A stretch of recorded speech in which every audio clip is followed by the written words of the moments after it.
Section 1. The world that never was pre-war America and the divergence.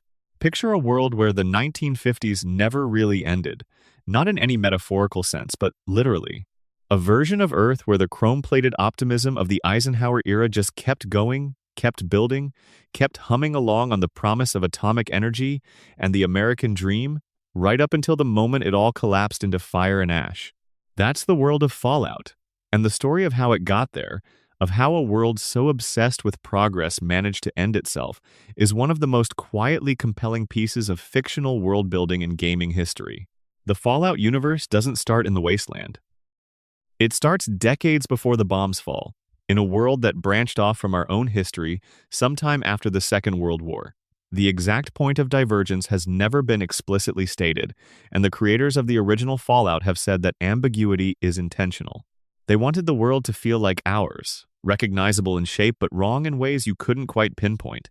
What we do know, pieced together from in-game terminals, holotapes, loading screen text, and developer interviews, is that something fundamental shifted in the mid-20th century. Technology didn't follow the same path it did in our world. In our timeline, the invention of the transistor in 1947 quietly began reshaping civilization. It enabled computers to shrink, then shrink again, eventually leading to everything from smartphones to the internet. In the Fallout universe, that miniaturization simply didn't happen, or happened far more slowly. Vacuum tubes remained the dominant electronic component. Everything got bigger, bulkier, more mechanical rather than more elegant. Cars ran on atomic cells instead of gasoline, giant finned hunks of metal that belched nothing but a faint radioactive glow. Robots became common household appliances, but they were massive, clunky things with spinning reels and glowing cathode eyes.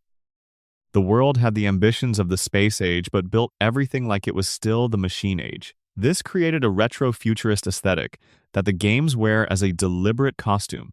The art director of the original Fallout, Leonard Boyarsky, described it as the future of the 50s, a vision of tomorrow that never quite managed to escape yesterday. And that tension between optimism and stagnation is baked into every crumbling billboard, every cheerful Vault-Tec advertisement, every upbeat jingle playing on a dead radio station. What the Fallout universe also kept was the Cold War paranoia of the 1950s, except aimed entirely at China rather than the Soviet Union.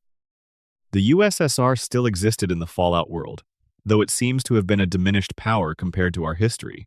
China and America locked into the same ideological death spiral that shaped our Cold War, just pointed in a slightly different direction. Anti-communist messaging is everywhere in pre-war Fallout Americana. Video games, cereal boxes, school curricula, public service announcements, all of it saturated with the language of threat and patriotism. Liberty Prime's famous declaration that death is a preferable alternative to communism isn't just a joke. It's a window into how deeply that mentality calcified in a world that never had a Vietnam War to shake it, never had Watergate to erode its institutional trust.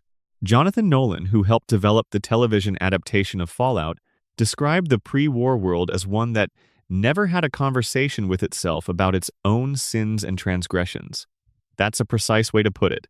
In our world, the 1960s and 70s cracked open American self-confidence, civil rights, protests, political scandals, the slow realization that the country's institutions were fallible. In the Fallout world, none of that happened quite the same way. The culture remained frozen in a kind of confident, uncritical pride that just kept compounding until it had nowhere to go. The resource wars began in 2052, decades before the bombs fell. This wasn't a conflict that started with a single dramatic flashpoint. It was a slow economic strangulation. Fossil fuels ran out across the globe. Europe went to war with the Middle East over oil. China, facing its own energy crisis, began annexing Alaskan oil fields. America responded by invading Alaska in return, and the Sino-American War ground on for years, eating through men and money and public morale, while the nightly news kept spinning it as a triumph of patriotic resolve.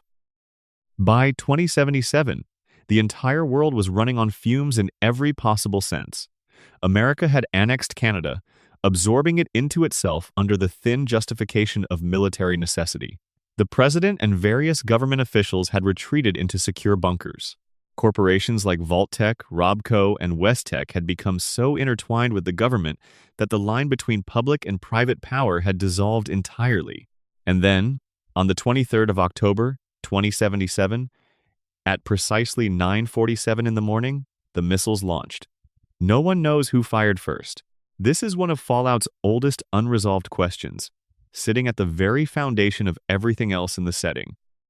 The TV series offered the most direct hint yet, depicting a secret meeting between Vault-Tec executives and representatives from several major corporations, proposing a kind of coordinated survival plan. The implication hanging over that scene is enormous. That Vault-Tec, or the corporate interests behind it, may have known the war was coming not because they saw it approaching, but because they helped ensure it would arrive. If that reading is correct, then the Great War wasn't a catastrophic accident or even the inevitable terminus of geopolitical tension. It was, at least in part, a calculated business decision. That interpretation remains unconfirmed in the games themselves. It exists in the space between what is shown and what is stated, which is exactly where the most interesting Fallout lore tends to live. The bombs fell in approximately 2 hours. 2 hours from the first launch to a fundamentally altered planet. The United States, China, the Soviet Union, and everyone else with a button to push all contributed to the exchange. What was left behind wasn't quite a dead world.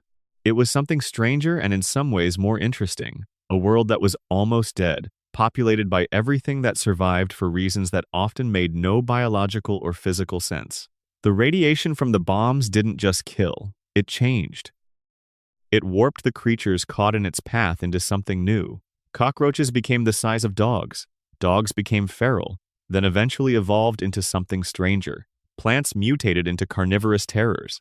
And humans, depending on their dose and circumstance, either died quickly, survived mostly intact underground, or transformed into ghouls, people whose cells had been irradiated to such an extreme degree that they became effectively immortal while slowly losing their minds to the process. The pre-war world is always present in Fallout, haunting every location.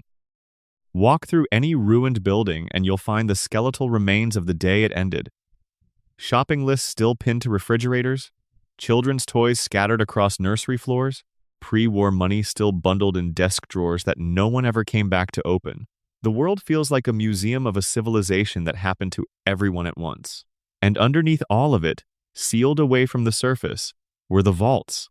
The divergence between our world and the Fallout universe isn't just about transistors and technology. It runs deeper than that, into the values and assumptions baked into the culture. A world that never questioned itself, never developed the tools of self-criticism or reform that our world stumbled toward, was a world that could never correct its own trajectory. It built bigger, louder, more powerful, right up until the weight of what it had built came down on top of everything. That's not just a science fiction premise. It's a pretty precise diagnosis of a particular kind of civilizational failure. And it's one of the reasons the Fallout setting resonates in ways that go beyond entertainment. There's something worth considering about how Fallout's pre-war world looks to modernize. The advertisements, the architecture, the propaganda, all of it has the surface texture of optimism, the chrome and the primary colors and the smiling vault mascot. But underneath that surface is something deeply anxious. The reason everything is so perfectly packaged is that the people doing the packaging were afraid. Afraid of the communists. Afraid of the bombs. Afraid of the future. The cheerful presentation of the Vault Boy and the Nuka-Cola advertisements was a culture performing confidence it wasn't sure it felt. This is visible in the pre-war media you can access throughout the games. The holotapes from before the war aren't all cheerful. The terminal entries from pre-war offices document ordinary workplace friction and bureaucratic dysfunction and personal anxieties that persist even at the end of the world. The people of pre-war Fallout America were, in ways the games make poignant through accumulation of small details, people, complicated, fallible, doing their best in circumstances they didn't fully understand. The civilization failed. The people inside it were real. That distinction matters for how you understand the wasteland. Every ghoul is someone who was alive when the world was different. Every ruin was once a working building. Every skeleton sitting in a preserved office was a person who had opinions about their lunch and plans for the weekend. The bombs fell during a Tuesday morning, and the last thing many people knew was an ordinary Tuesday. The Fallout universe's insistence on this human scale, on the specific and the personal embedded within the historical and the catastrophic, is what separates it from apocalyptic fiction that merely uses the end of the world as a backdrop. The end of the world is the environment here. What lives in that environment is the story. But all of that is just the surface layer.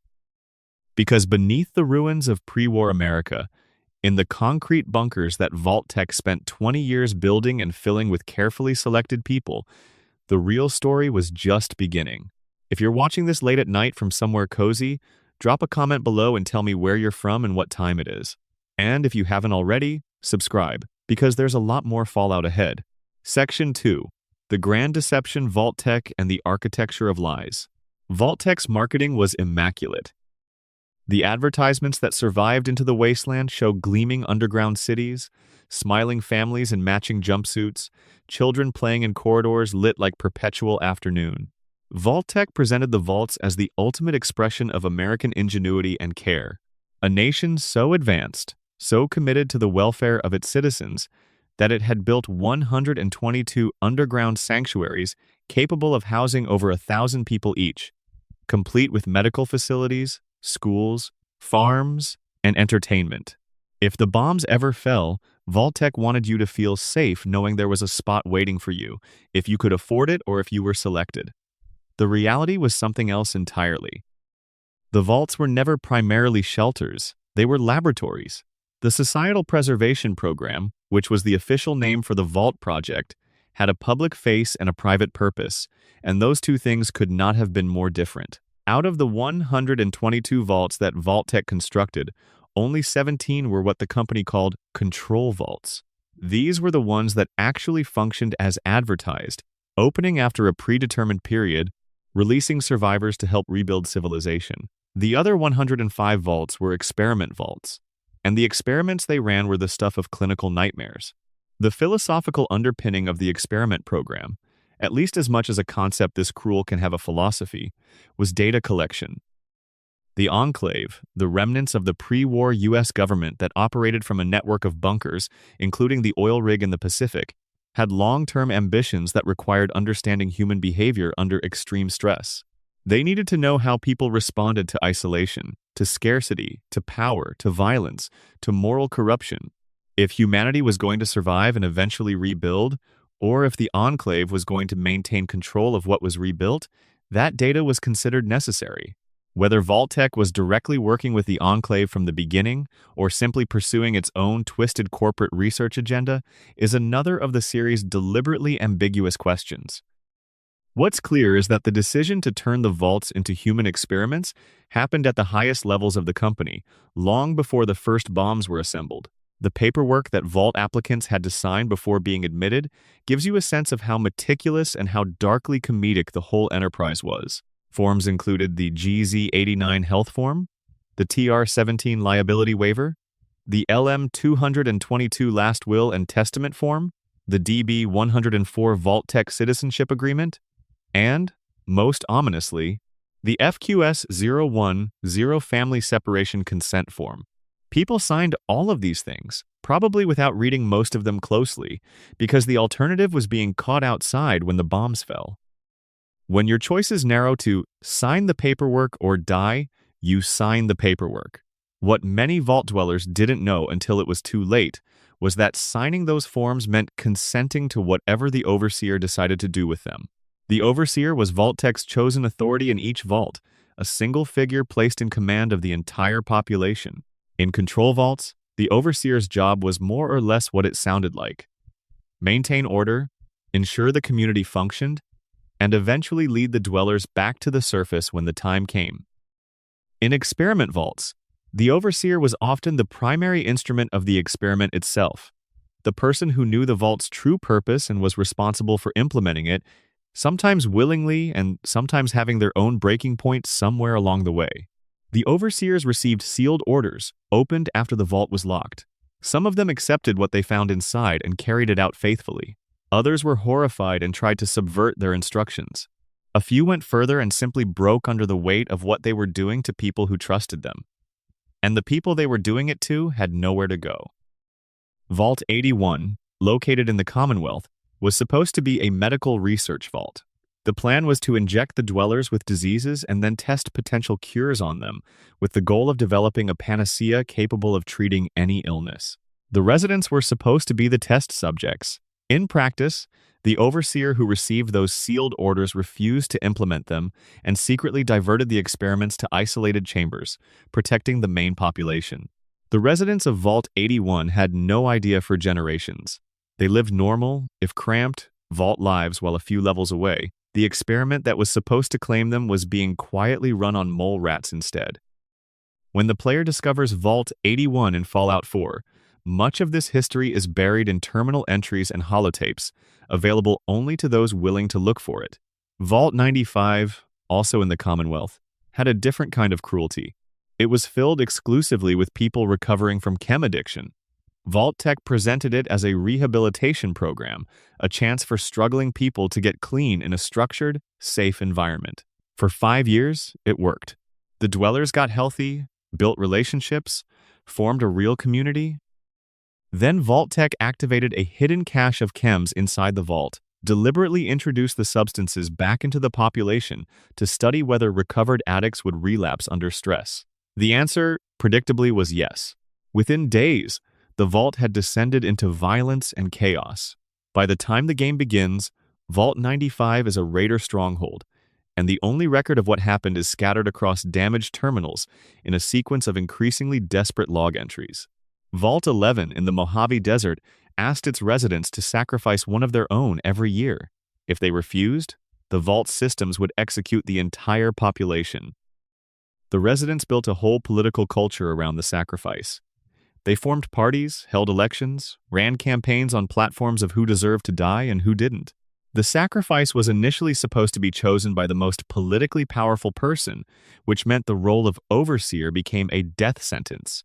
Then factions formed to protect the overseer, which meant the sacrifices started coming from elsewhere. Class conflicts erupted. A civil war broke out inside the vault. Then someone finally decided to call the vault's bluff and refused to sacrifice anyone. The result was completely unexpected.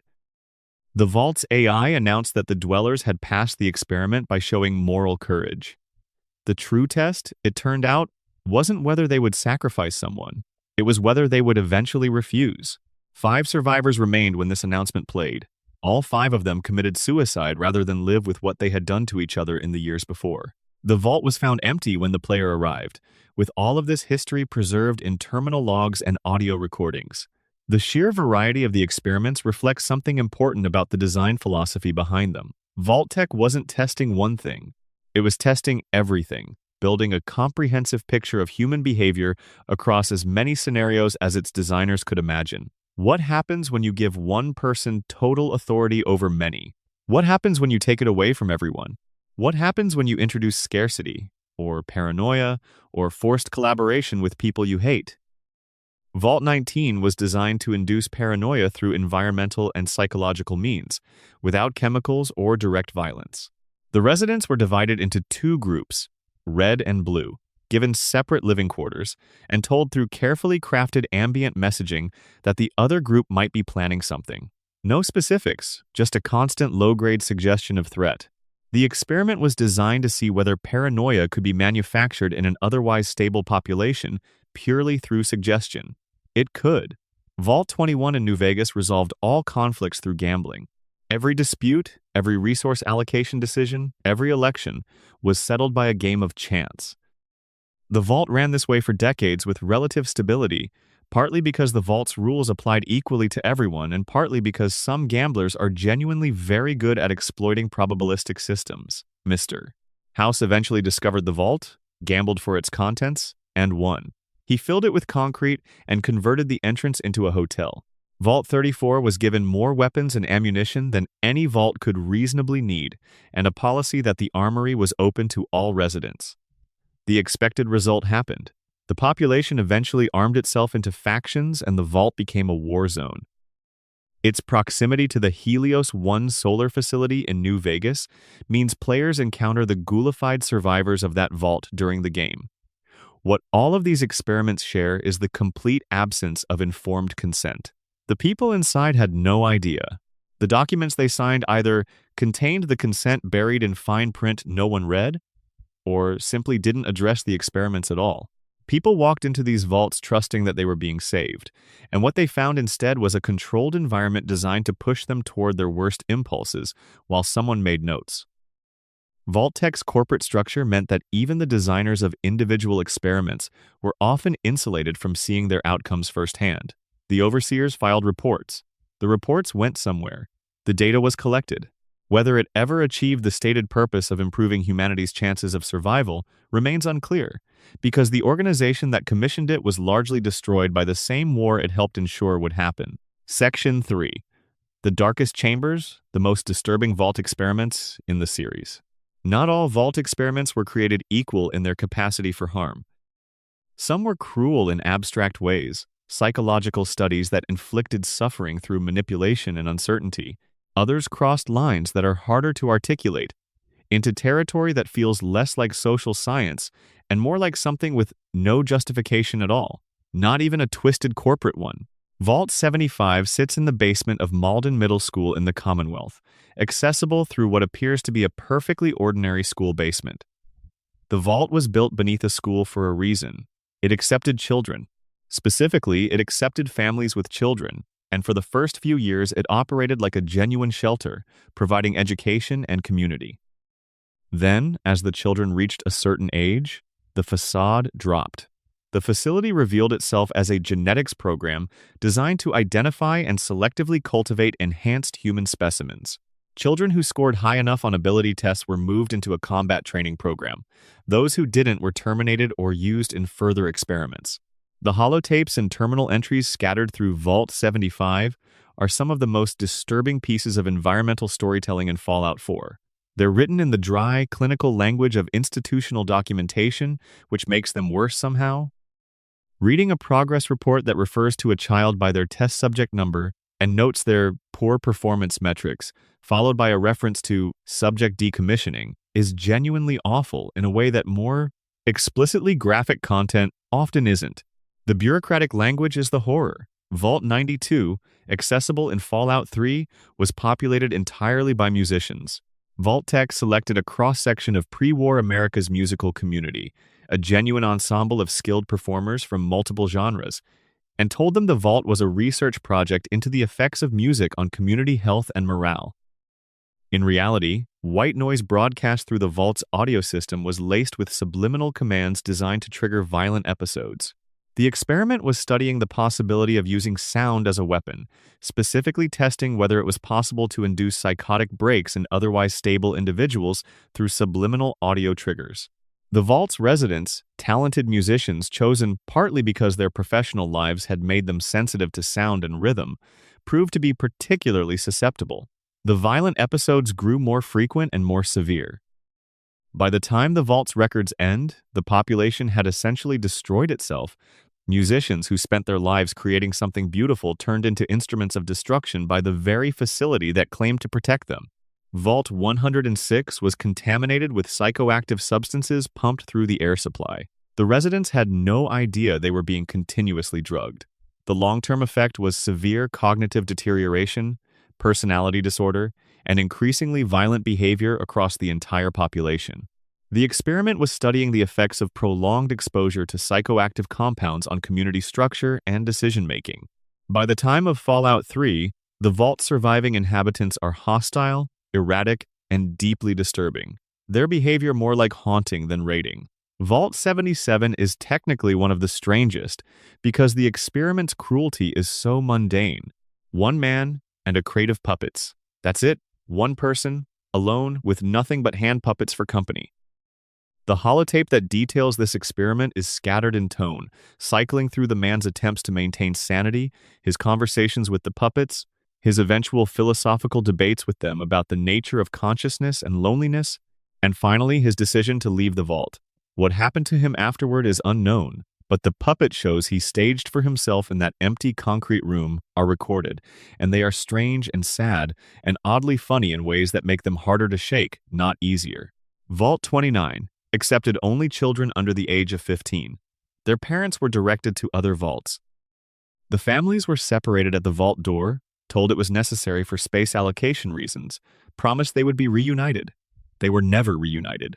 The vault was designed and operated under the supervision of Zax, an AI system, and the children inside were raised according to the AI's social engineering guidelines. The goal was to create a generation of humans completely formed by artificial instruction, free from the influence of parents and family structures. Whether ZAX's experiment produced anything useful is debatable. What it produced for certain was a community of people who had no idea what normal family life was supposed to look like, and who built their social structures entirely from what the AI taught them. Vault 29 connects directly to Fallout 2's canon because Harold, one of the series' most iconic recurring characters, is implied to have some connection to the people who came out of that Vault's program. Harold is a man who has been mutating since the early days after the Great War, growing increasingly inhuman over the decades, eventually having an entire tree growing through his head, which he names Bob. He appears in Fallout 1, Fallout 2, and Fallout 3, one of the few connecting threads across multiple games, and his exact origins remain deliberately murky. Vault 111 is the one that players of Fallout 4 know most personally, because it's where the story begins. The experiment there was cryogenic suspension. All residents were frozen without being told this would happen. They entered the vault expecting to be sheltered and were instead immediately put under. The stated goal was to study the effects of long-term cryogenic suspension on human biology and psychology. The unstated reality was that the vault's above-ground maintenance staff, the people who actually knew what was happening, were eventually killed by the environmental systems they were operating, leaving the residents with no one to wake them up on any kind of schedule. The sole survivor wakes up 210 years later, not because anyone chose to release them, but because the system eventually failed and broke down. Vault 112 contained Dr. Stanislaus Braun, one of the most decorated scientists in the pre-war world, a genuine genius who had been recruited by Vault-Tec to oversee a virtual reality experiment. The residents of Vault 112 were placed in stasis pods and connected to a virtual reality simulation called Tranquility Lane, a simulated 1950s suburban neighborhood. Unlike other simulation experiments in fiction, the residents were fully aware that they were in a simulation. They were told this up front. What they weren't told was that Dr. Braun, the kindly virtual neighbor who called himself Stanislaus in the simulation, was their overseer, that he was fully aware of the simulation's nature, and that he had been torturing his residents in increasingly elaborate virtual scenarios for over 200 years because there was nothing to stop him, and he had run out of other entertainment. By the time the player enters Vault 112 in Fallout 3, the residents have been in Tranquility Lane for over 200 years. In the simulation, they have no memory of time passing.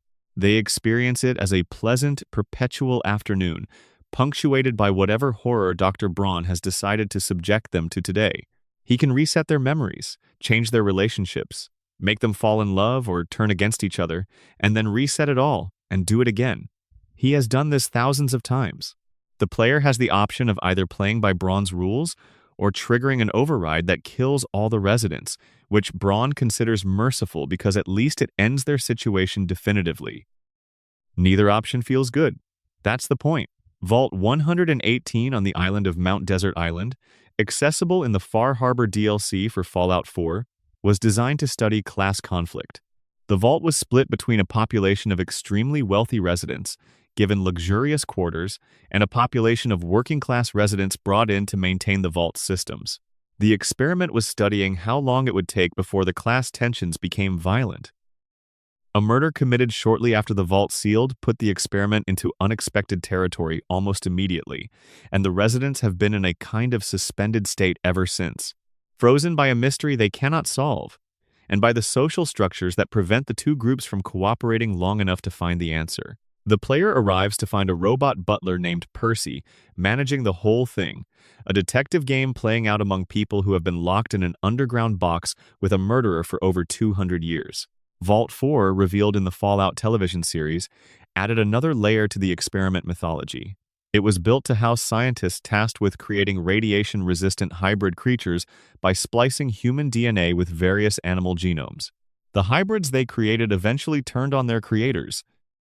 The Vault's surviving population, by the time the show's characters encounter it, are descendants of those original victims, some of them carrying visible mutations from the experiments, living in a community that has reoriented itself around care and acceptance precisely because of how much suffering its history contained.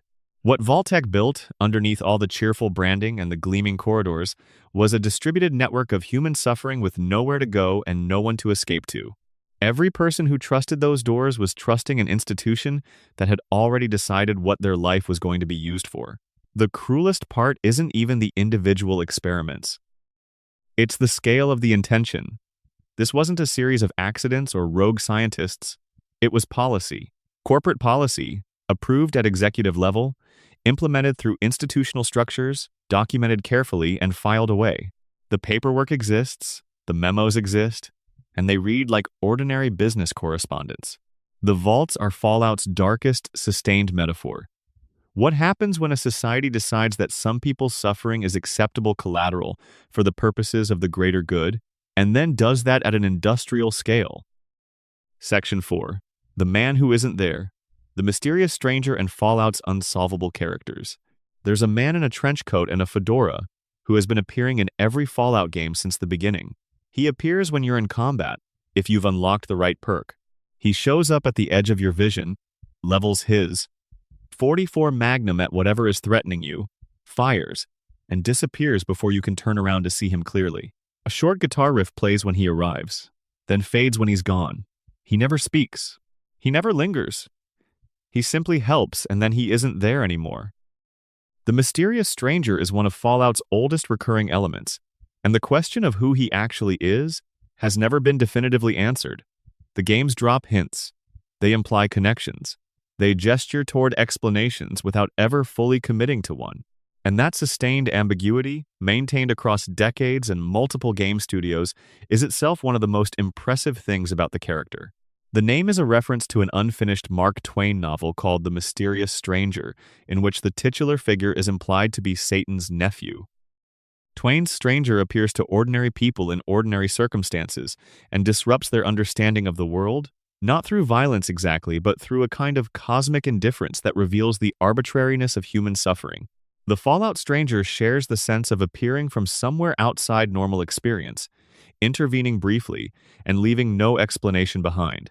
In Fallout 3, the stranger appears as a middle-aged man in a worn tan trench coat. His face is weathered. He carries himself with the quiet competence of someone who has been doing this for a very long time.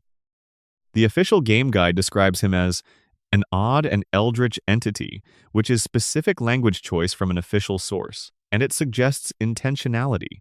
The word eldritch doesn't get used casually. It implies something beyond ordinary human origin. In Fallout New Vegas, the stranger carries a unique .44 Magnum that is significantly more powerful than any other version of that weapon in the game. The weapon is referred to in connection with another character, the Lonesome Drifter. The Drifter is a wandering musician found camped north of the El Dorado gas station. When you speak to him, he mentions his father was a mysterious man who was always a stranger to his family. The words mysterious and stranger appear consecutively in the dialogue box in that sequence. The Drifter carries a weapon called the Mysterious Magnum, which plays the stranger's theme when drawn. The implication is clear. The mysterious stranger has a son who grew up barely knowing him. A son who wanders the wasteland with the only memento his absent father left, a gun and a song that plays when you take it out, as if the weapon itself remembers who made it. This makes the stranger not just a mysterious figure, but a complicated one. Someone who has dedicated their existence to helping strangers in combat, who appears and disappears with no explanation, and who has apparently done this for long enough that their own child grew up without a father. Whether that's noble or tragic or both is left entirely to interpretation. Nick Valentine, the synth detective in Fallout 4, is actively investigating the mysterious stranger when the game begins. In his office in Diamond City, there's a case file containing everything Valentine has been able to determine. It's not much. The stranger's appearances date back to at least the early post-war period. There's no consistent description that matches any known person. The case sits in Valentine's office as a reminder that even the best detective in the Commonwealth has limits. If you travel with Nick as a companion when the mysterious stranger appears, Valentine will react. He'll mutter something like, "Finally," when the stranger shows up, and then curse when he vanishes again before Valentine can get a clear look. It's one of those small character details that implies a whole history without stating it. Valentine has been chasing this lead for a long time. The theory that the stranger might be supernatural is supported by the timeline. If these are all appearances of the same individual, then the stranger has been helping people in the wasteland for well over 2 centuries, without aging noticeably. In Fallout 3, he appears middle-aged. In Fallout 76, set several decades before Fallout 3, in the timeline, he appears essentially the same. Whatever the stranger is, he doesn't seem to age. One reading, supported by that official Eldritch description, is that the stranger is a wasteland spirit of some kind. A manifestation of some concept, survival, karma, fate, something that emerged from the particular conditions of the post-nuclear world and exists to correct the balance when things tip too far against the living. This would connect the stranger to the broader supernatural undercurrent that runs through the Fallout series, which is more pronounced than many players realize. Another reading, which several fan theories have developed at length, is that the stranger is a very old ghoul who has somehow retained their sanity and their original appearance. Ghouls can live indefinitely, and some of them maintain their minds even after centuries. If the stranger were exposed to precisely the right amount and type of radiation at exactly the right moment, it's theoretically possible they could have survived 200 years without the same deterioration that affects most ghouls. The trench coat and fedora might be less of a costume and more of a habit. The clothes he happened to be wearing when the bombs fell, maintained through some combination of care and replacement. A third reading is that the stranger is a title rather than a person, a mantle passed down through generations, worn by different individuals who share the same aesthetic and purpose. The variation between games, in weapon, in appearance details, in the musical theme itself, could support this. Each stranger might be a different person, connected by some tradition or organization or inheritance to the role itself. None of these answers is confirmed. All of them are possible. The Fallout writers have maintained this ambiguity across multiple studios and development teams, which suggests the mystery isn't an oversight. It's the point. The stranger represents the things in Fallout that can't be explained by science or faction politics or resource economics. He's the gap in the world's logic, the character who appears when the player needs him without being explained away by the world's rules. In a setting that otherwise takes great care to establish how everything works, the stranger exists precisely where the explanations run out. Another character who resists easy explanation is Harold, who appears in Fallout 1, Fallout 2, and Fallout 3, and who embodies a different kind of mystery. Harold was a human being when the Great War happened, a businessman caught in the chaos of the early post-war period. He came into contact with FEV, the forced evolutionary virus that the government was developing as a biological weapon, through an accident at the Mariposa military base. The FEV that created the super mutants had a different effect on Harold. Instead of dramatically expanding his body and deteriorating his intelligence, it began a slower, stranger transformation. By the time of Fallout 1, Harold looks mostly human but with obvious mutations, including a growth on his head that he's named Herbert, later shortened to Bob. By Fallout 3, set nearly 200 years after the Great War, the growth on Harold's head has become a full-grown tree, its roots extending through his body and into the ground. Harold can no longer move. He has been in the same spot for decades, while a forest grows around him, his body becoming part of the ecosystem of a location called Oasis, where a cult has formed to worship him as a god. Harold is simultaneously the funniest and most tragic character in the series. He's been mutating for over 2 centuries. He's watched everyone he knew die. He's outlived civilizations. And he's still cracking jokes. In Fallout 3, talking to Harold, he will eventually admit that what he wants more than anything is to die, to stop being the center of Oasis, to stop being worshipped, to just stop. He asks the player for help. Whether you grant that wish or preserve him is one of the game's moral choices, and it's more affecting than the main plot in some ways because Harold is so specifically realized as a character, so clearly a person rather than a symbol. The mystery of Harold is less about what he is and more about why. Why did FEV do this to him specifically? Why did his mutation take the form of a tree rather than the muscular physical expansion that characterizes the super mutants? The in-game explanation is that mutations from FEV exposure are inconsistent, that the virus produces different results in different individuals. But the specificity of Harold's transformation, the deep symbolism of a person literally becoming rooted to the earth, growing outward instead of aging and dying, feels like it's gesturing towards something that the games never fully articulate.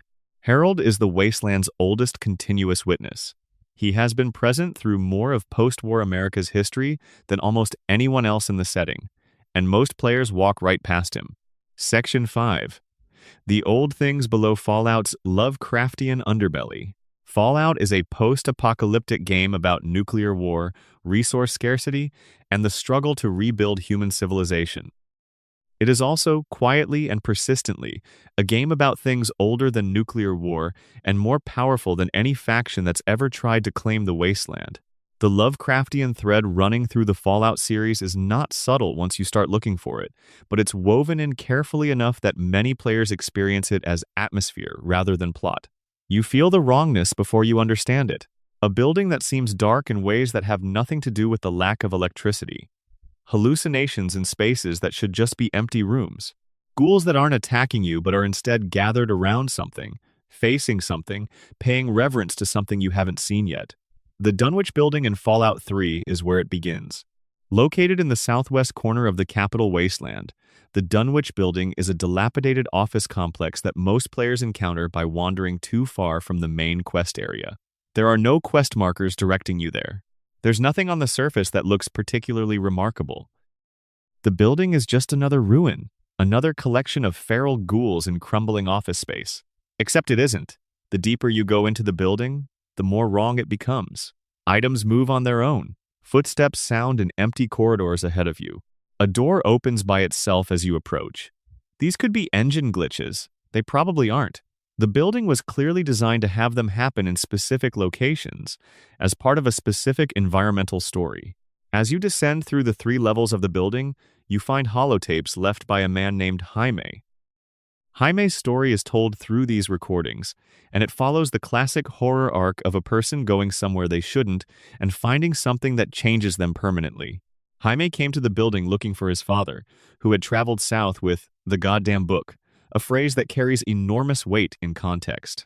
His father had gone looking for something, following some text that had sent him to this specific place, and Jamie was trying to understand why.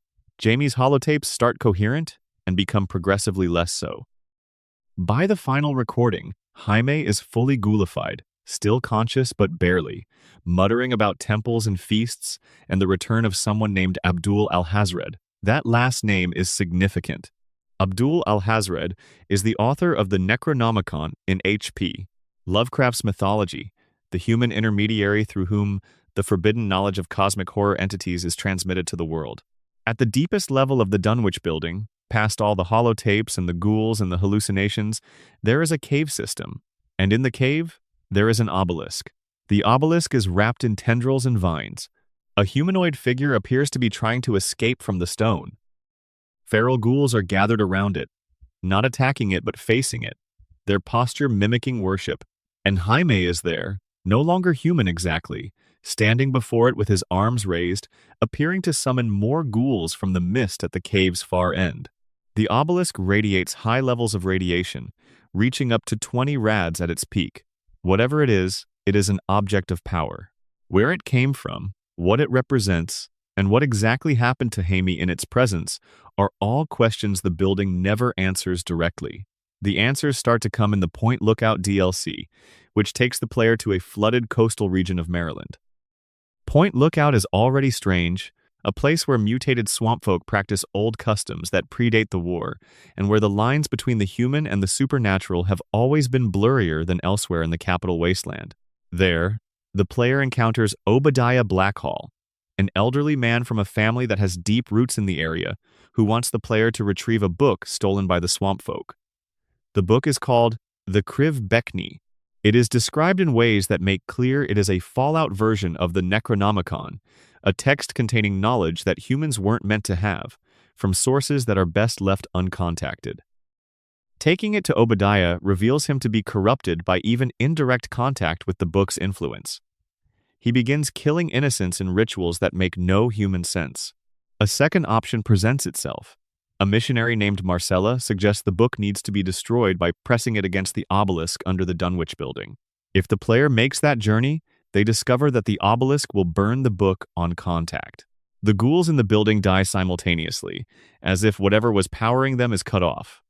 The specific mechanism is never explained. Why does this book burn in contact with this specific obelisk? What connects these two artifacts across hundreds of miles? The answer the game offers is implied rather than stated. They are both connected to an entity called Ugg-Qualtoth, a name that blends phonetic elements of Lovecraft's Old One mythologies into something that is distinctly Fallout, but unmistakably in conversation with that tradition. Fallout 4 continues the Dunwich thread with the Dunwich Borers, a quarrying operation in the Commonwealth. The company that ran it shared the name with the building in Washington, though the in-game lore never draws an explicit connection between the two beyond the shared company identity. Going deeper into the Dunwich Borers, mine produces the same effect as the building.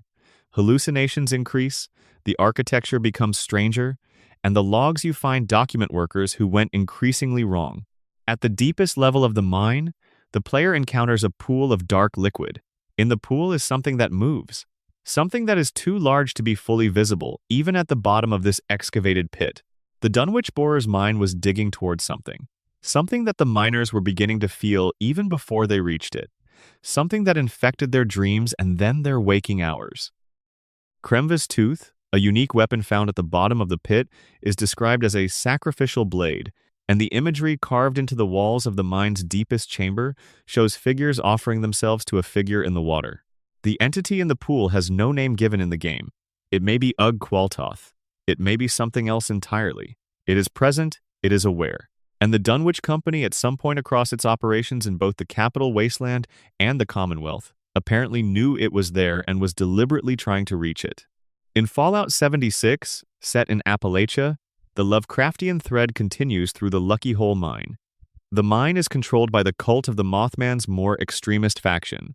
Buried at the mine's deepest point is the Interloper, another entity described as having been present beneath the earth long before human civilization, awoken by or attracted to the conditions of the post-nuclear world.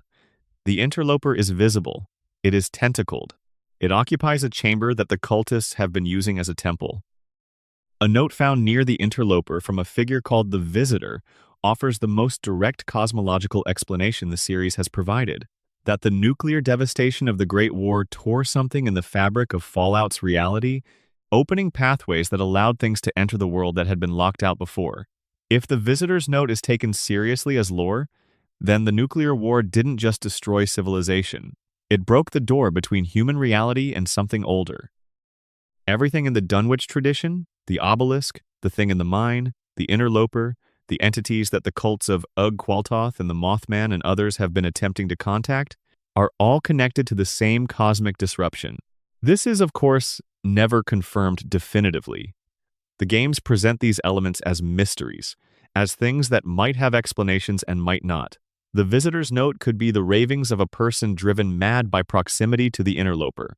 The hallucinations in the Dunwich locations could be high radiation, affecting brain chemistry in consistent ways. The worship of the ghouls around the obelisk could have a biological explanation.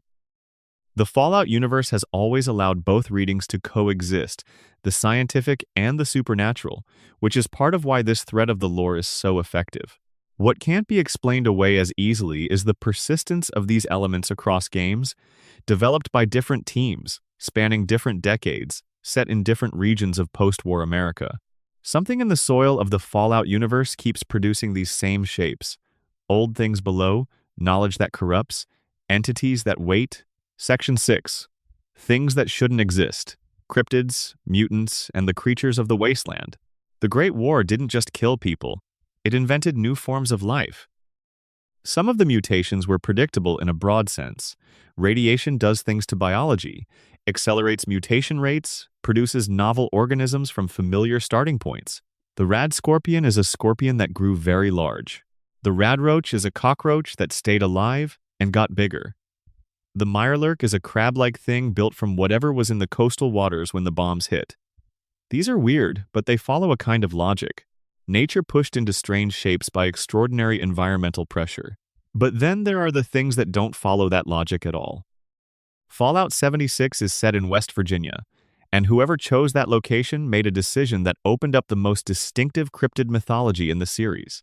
West Virginia has, in real life, an extraordinary history of folkloric creature sightings: the Mothman, the Flatwoods Monster, the Sheepsquatch, the Grafton Monster, the Snallygaster.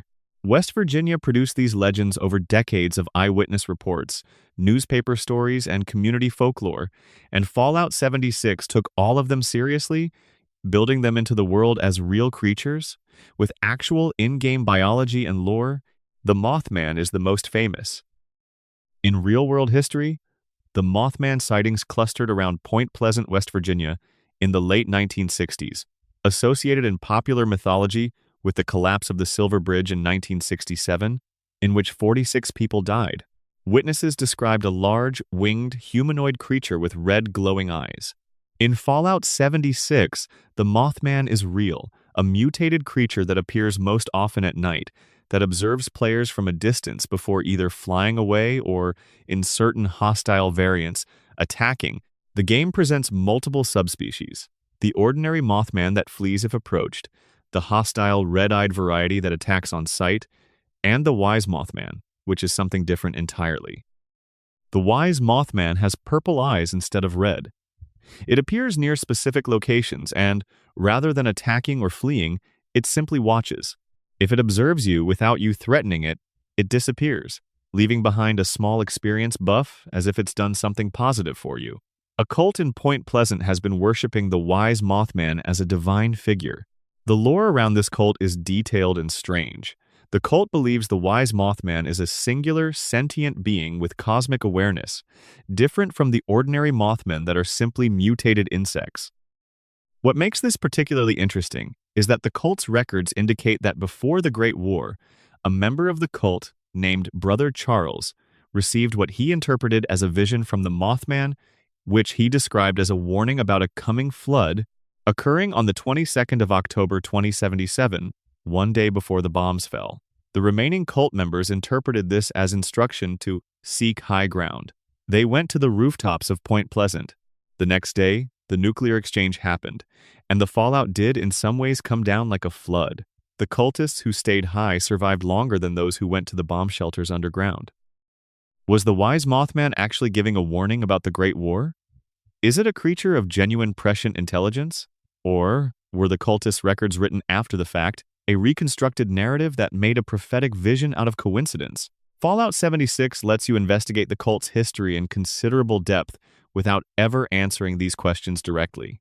The Flatwoods Monster is something stranger than a mutated animal. In real history, the Flatwoods Monster was reported in September 1952 near the town of Flatwoods in Braxton County. Witnesses described a figure that appeared to float rather than walk, had a dark humanoid body, a large helmet-like head with glowing eyes, and emitted a mist that caused physical symptoms in those who encountered it. In Fallout 76, the Flatwoods Monster is a floating bioluminescent entity with glowing purple eyes and an apparent ability to mind control nearby creatures and NPCs, making them glow purple and turn hostile as extensions of its will. It only appears at night and only in specific locations, with a roughly 2.5% chance of spawning at its known sites. Loading screen text in Fallout 76 asks directly, was the pre-war Flatwoods Monster a demon or something worse? The game doesn't answer that either. What it does suggest, through the creature's extraordinary abilities and its apparent extraterrestrial aesthetic, is that the Flatwoods Monster might be connected to alien activity that predates the Great War, a thread of the Fallout universe that surfaces periodically across multiple games. The Grafton Monster was, according to the game's lore, one of West Tech's experiments at a facility in Huntersville. Built from an altered Snallygaster genome using a specific FEV strain, the Grafton Monster is a massive, headless humanoid entity that was stable after its creation except for the missing head. This is described without irony in the terminal entries that document the experiment. The lack of a head did not prevent the creature from functioning. It is simply a headless giant that wanders Appalachia.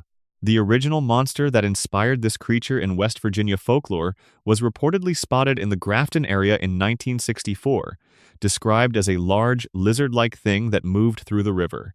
Fallout 76 took that regional legend and built a coherent biology around it as dark comedy. The sheep squatch is a West Virginia legend that Fallout 76 treats as a genuine animal, a mutated creature that resembles a massive white-furred predator with goat-like features and poisonous spines. The quest line surrounding the sheep squatch in Fallout 76 involves Calvin Van Lowe, a pre-war cryptid hunter who dedicated his life to finding the creature before the bombs fell. His journals and recordings form one of the game's most charming side stories. A man with an obsession that was eccentric before the apocalypse and becomes genuinely touching when you realize he never stopped believing in what he was looking for. The Snallygaster is a name from Maryland and West Virginia folklore, often described as a large flying predator that resembled a cross between a bird and a reptile. In Fallout 76, the Snallygaster forms the basis of a series of mutations. The standard Snallygaster is a vicious flying creature, but the game establishes it as the common ancestor of several other mutant types, with different FEV exposures producing dramatically different results from similar base genomes. What all of these cryptids share in Fallout 76 is that they aren't metaphors, they're real. The game takes legends and folklore and commits to making them materially present in the world, each with a biology, a behavior pattern, a place in the wasteland's ecosystem. The effect is a Appalachian wasteland that feels haunted in a very specific, very regional way, populated not just by generic post-nuclear monsters, but by things that have their roots in actual community fears and actual reported experiences. Whether the real-world cryptid sightings and the Fallout universe creatures share any causal connection, whether the real 1952 Flatwoods monster encounter was itself some kind of early alien contact or supernatural manifestation, is a question the game implicitly plants without answering. The Wendigo is another Appalachian creature that Fallout 76 draws from genuine North American indigenous folklore. The Wendigo myth, present across multiple native cultures of the northern forests, describes a spirit or transformed human associated with cannibalism, cold, and insatiable hunger. Fallout 76's Wendigos are skeletal, emaciated humanoid creatures found in the Wendigo Cave and other locations. Their in-game origin connects them to human survivors of the post-war period who, in conditions of extreme starvation and desperation, turn to consuming other humans.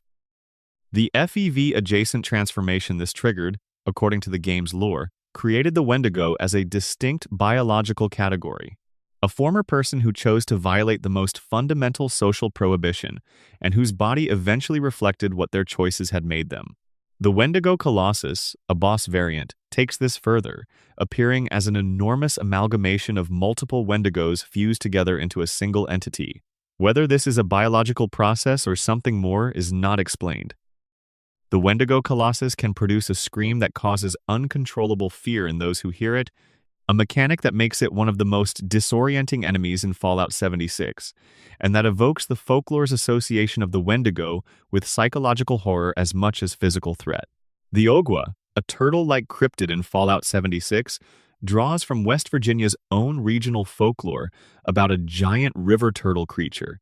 The Mothman cultists in the game want to sacrifice an Ogwa to the Mothman, believing that the creature's ancient blood carries divine secrets.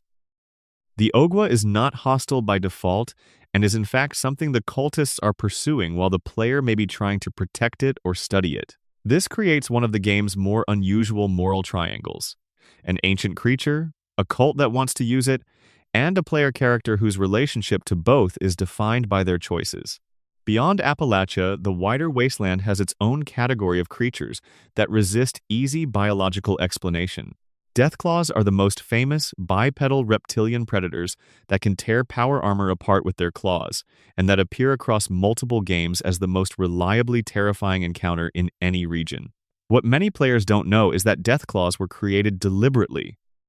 They're a genetically engineered weapon, built by the US military from Jackson's chameleon lizard DNA enhanced with FEV, designed to be used as a stealthy, mobile search and destroy unit. The fact that a creature purpose-built to be a weapon eventually became a top predator in the post-war ecosystem suggests the military may have gotten exactly what they asked for. The cazadores of the Mojave are another deliberate creation. Giant mutant tarantula hawk wasps designed at Big MT, the pre-war research complex that features prominently in Fallout. New Vegas's Old World Blues DLC, Dr. Boris, one of Big MT's more unstable scientific residents, created the cazadores in 2003, decades before the Great War, as a purely academic exercise in mutation. He was studying what happened if you took a creature that was already terrifyingly effective at what it did and pushed its biology further. The result was a flying predator with a paralyzing sting that travels in groups and attacks with a ferocity completely disproportionate to its size. Boris gave these creatures to his childhood pet dog Roxy as playthings. This is one of many things about Dr. Boris that suggests his scientific ethics were not fully intact. The cazadores were released into the Mojave before the Great War, which means they had over 2 centuries to establish themselves in the desert ecosystem by the time the games begin. They are now a natural part of the Mojave landscape, a weaponized insect experiment that outlasted the civilization that created it. Section 7. The Question of Consciousness Synths. The Institute and Identity. Somewhere underground, beneath what remains of the Massachusetts Institute of Technology, machines that look exactly like people walk down corridors, that look exactly like a research campus, and argue about whether the things that look exactly like people are actually people. The Institute is Fallout 4's central mystery, and its central moral question, wrapped together in gleaming white corridors and careful scientific language.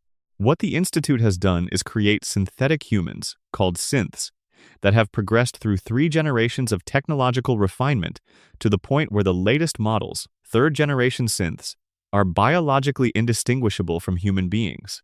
They have human DNA. They have human physiological responses.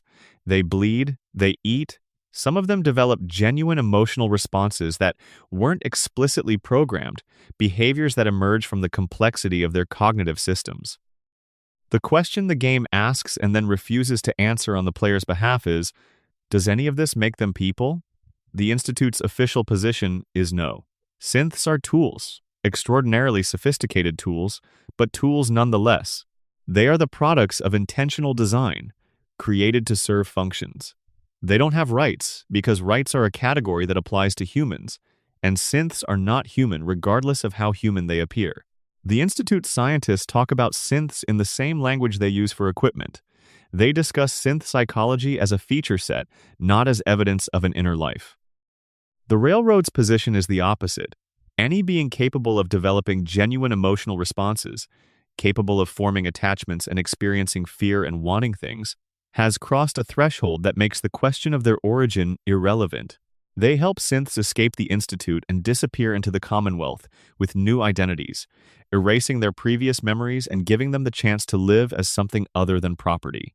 Nick Valentine complicates both positions simply by existing. Nick is a 2nd-generation synth who contains the uploaded memories of a pre-war detective also named Nick Valentine. He knows he's a synth. He knows the memories aren't his in any straightforward sense, that the human Nick Valentine died and the synth that carries his name was built later. He also knows that those memories feel like his, that they form his personality, that he couldn't remove them and remain himself in any meaningful way. Nick occupies the uncomfortable middle ground that the game's binary factions try to deny. He's clearly not human, he's clearly a person, and those two things coexist without resolving each other. The Institute's internal culture has its own mysteries. Sean, the real Sean, the elderly man who serves as the Institute's director when the player meets him, is the son the player has been searching for throughout Fallout 4. He was taken from Vault 111 as an infant, raised by the Institute, and eventually rose to lead it. He became the father of the 3rd-generation synths in a literal biological sense. His pre-war DNA, uncorrupted by radiation, was used as the genetic template for every 3rd-generation synth the Institute has ever produced. Every synth walking the Commonwealth is, in some biological sense, a child of this elderly dying man who was kidnapped from his parents as a baby and grew up in an underground laboratory. What Sean did with that knowledge, how he processed the fact that he was taken from his family and raised as an experiment, whether he made peace with it or learned to rationalize it, or simply compartmentalized it completely, is one of Fallout 4's most interesting character questions. The game gives you pieces of the answer in his dialogue. He is clearly brilliant. He is clearly convinced of the Institute's mission. He is also clearly capable of profound detachment from the human consequences of what the Institute does, a detachment that looks a lot like the psychological defense of someone who couldn't afford to fully register those consequences without losing the ability to function. The synth child that he created, designated S9-23, is built from his own DNA, a synth version of himself at the age he was when he was taken from his parents. This creation had no scientific justification. Madison Lee, the head of the Institute's Advanced Systems Division, couldn't understand why Sean wanted it made. The explanation that Fallout eventually offers, in a holotape left by Sean after his death, is that he built the synth child because he wanted the player, his surviving parent, to have something resembling the child they lost. He built a mechanical version of himself as a gift, a strange, broken, tender gift from a man who grew up without love and understood it in theory but demonstrated it in ways that the people around him rarely recognized as love. The player can choose to embrace the synth child, reject it, or simply walk away. There's no judgment built into any of those choices. Fallout 4 is unusually good at presenting the full horror of what was done to your character, and through your character to Sean, while simultaneously asking you to extend some kind of understanding to the person who did it. Beyond the main story, the question of synth identity haunts the Commonwealth in smaller, quieter ways. Fallout 4's world contains several hidden synths whose nature isn't revealed unless the player does specific things. Sturges, the friendly mechanic at Sanctuary Hills who helps the player get established in the early game, drops a synth component when killed, revealing he's been a third-generation synth the whole time. There's no quest attached to this discovery, no storyline that makes it significant. You can play the entire game without ever learning it, unless you do something the game wasn't necessarily expecting you to do. Mayor McDonough of Diamond City is another hidden synth. His case does have a quest, but the reveal is still jarring. The most prominent political figure in the Commonwealth's largest settlement, a man who has been making decisions affecting thousands of people, is an Institute agent who replaced the original mayor at some point. The original is dead. The residents have been governed by a replacement for years and never knew. The Diamond City hidden mayor storyline raises questions the game doesn't fully explore. If a synth can fill a leadership role effectively for years, making decisions that people generally consider reasonable, even good, does the biological origin of the mind making those decisions matter? If the residents of Diamond City were happy with Mayor McDonough's governance before his Institute loyalty was revealed, what exactly did they lose when they learned the truth? Their trust? Certainly. But was their trust wrong to have been given? These are not abstract philosophy questions in the Commonwealth. They have immediate, practical stakes. The Fallout TV series added another layer to all of this, with the Vaults 31, 32, and 33 storyline.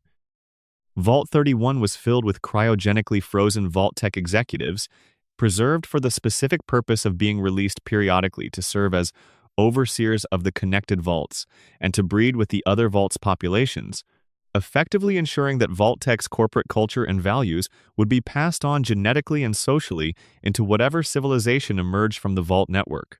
Bud Askins, a former Vault-Tec vice president whose brain now occupies a robot body, has been managing this program for over 200 years, making sure that the right corporate descendants get into the right positions. What this reveals is that Vault-Tec's plan wasn't just about surviving the war. It was about surviving the war with Vault-Tec in charge of whatever came after. The Vaults were not a gift to humanity. They were an investment in a future that Vault-Tec's leadership intended to control. Section 8. Hidden in plain sight, Easter eggs, cut content, and developer secrets. Every Fallout game contains more than what's immediately visible. The worlds are built by large teams over years, and in that process, things get cut, things get hidden, things get added as jokes or tributes or half-completed experiments that made it partway through development before being abandoned. Some of it ends up locked in game files. Some of it ends up visible to players who know exactly where to look. The original Fallout, released in 1997, was built by a small team at Interplay, working with a fraction of the resources that modern games have, and it's remarkable how much personality they packed into that small space. Some of the density comes from the jokes. Fallout 1 and 2 are full of pop culture references that the developers flagged as deliberately non-canonical, things that exist in the games as humor but don't exist in the actual world of Fallout. Killing a character named Kenny in the hub triggers a text box saying, "Oh my god, they killed Kenny." Monty Python references appear as random encounters. A British police box can be found in certain conditions. The developers were clearly having fun and wanted players to find these things. But underneath the jokes, there are genuine mysteries that were left deliberately unresolved. Fallout 2 introduced the Enclave as a major faction, revealing that the remnants of the pre-war US government had survived in offshore bunkers and on an oil rig in the Pacific. The Enclave's plans involved a modified version of the FEV virus that would kill all humans with any radiation exposure, which they considered genetically corrupted. They intended to use this as a weapon to eliminate the wasteland's population and start human civilization over with clean stock, essentially genocide. The player defeats them by destroying the oil rig. What Fallout 2 doesn't fully explain is the internal structure of the Enclave, how it maintained its organizational coherence for over 200 years, what it actually did with all that time before the player shows up and ruins its plans, and what became of various Enclave personnel not directly involved in the oil rig's destruction. Later games filled in some of this, with Enclave remnants appearing in Fallout 3 and elements of Enclave history scattered through Fallout 76, but the full picture of how this organization worked and what it believed across 2 centuries of isolation remains a patchwork of hints. Fallout New Vegas has the most thoroughly documented cut content of any game in the series, partly because it was developed on a rushed timeline, and partly because Obsidian Entertainment's developers were vocal about what they had wanted to include. The Courier's initial backstory was originally much more detailed. There were additional companion arcs, including one for a character named Betsy the Brahmin that would have told a story about trade and survival in the Mojave that was ultimately left on the cutting room floor. Several locations, including a town called Pahrump, were designed and partially built before being removed. Most significantly, Vault 24 was designed and partially written before being cut. The only remnant of its planned existence that made it into the final game was a Vault jumpsuit that couldn't be obtained through normal gameplay and that could only be found through console commands. Vault 24's planned experiment, according to the lore that was being written for it, was to use subliminal messaging to program residents to become communist sympathizers, testing whether political belief could be manufactured through environmental conditioning. Given Fallout's general obsession with anti-communist propaganda, this vault would have been a particularly pointed irony. It was cut, reportedly for timeline reasons. The Lucky 38 Mr. House's casino tower in New Vegas contains several pieces of cut content that illuminate what the developers originally planned for the game's most enigmatic character. There was cut dialogue in which Mr. House would actively taunt the player if they moved against him, speaking through the Lucky 38 sound systems as they fought their way through his casino. In the release version, House mostly goes quiet after the player reaches a certain point. The cut version shows a House who remained engaged with his situation until the very end, which would have added considerable texture to his character. There was also originally a sequence in which Mr. House could seduce female player characters through a speech check, inviting them to enter a scanner in his private chambers that he described as a more personal kind of interaction. While his companion Raoul's dialogue hints that this involved scanning the brain rather than anything conventionally intimate. This entire sequence was cut, leaving only the dialogue hooks for it scattered through the game's files. Fallout 3's cut content includes several planned questlines involving Vault 87, the vault most directly responsible for the Capital Wasteland's super mutant population. The working version of Vault 87 would have had substantially more lore exploring the early stages of the FEV experiments that created the super mutants, including terminal entries from scientists who understood what they were doing and chose to keep doing it, which would have added moral complexity to what the release version presents as a more straightforwardly horrifying location. The Fallout 4 community has spent years cataloging the game's hidden content. Among the most discussed is the question of which companions are secretly synths, a question the game raises more explicitly than it answers. Sturges drops a synth component on Death, as mentioned earlier. Deacon, the railroad agent who becomes a companion, claims at various points in conversations to be a synth, then admits he was lying, then makes jokes about lying while still being serious about something. The game never confirms whether Deacon is actually a synth or a human who pathologically lies about everything, including this. Nick Valentine confirms he's human if killed with console commands, because he doesn't drop a synth component. But Nick already knows he's a synth, so this confirms nothing except the limits of the detection method. Preston Garvey, the Minuteman leader who becomes one of the player's earliest connections in the game, has a persistent fan theory around him being a synth.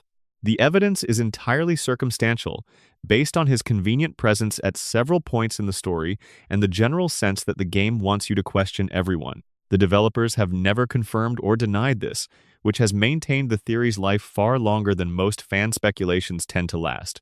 The Fallout 4 Far Harbor DLC, which takes the player to a fog-covered island in Maine, includes one of the game's most carefully constructed reveals: the possibility that the player's own character might be a synth. Dima, the synth leader of the community in Acadia, has a memory that the player can access, and what the player sees in that memory is open to interpretation. The DLC is careful to present this possibility without confirming it, allowing players to return to the main game either convinced their character is artificial or convinced they aren't, and neither reading requires ignoring any explicit statement the game makes.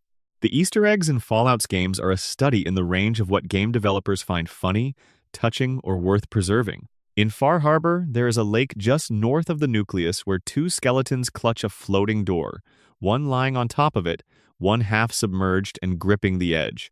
The composition is unmistakable as a reference to the final scene of Titanic. It's funny and it's precise, and it requires both skeletons to be positioned exactly right to read correctly, which means someone spent actual development time making sure the joke landed. The BADTFL regional office in the Commonwealth contains a terminal entry from a police chief complaining about two officers named Willison and Gibbs, which is a dual reference to the films Die Hard, whose protagonist is named John McClane, and to the movie Lethal Weapon. The mashup only works if you know both films well enough to recognize both character types, and it's buried in a building most players pass through looking for loot rather than corporate satire. The Blade Runner references in the same game are more elaborate. A robot named Takahashi at the Power Noodle stand in Diamond City says "Nan ni shimasu ka" as his greeting, the same question asked by the noodle vendor robot in Ridley Scott's film.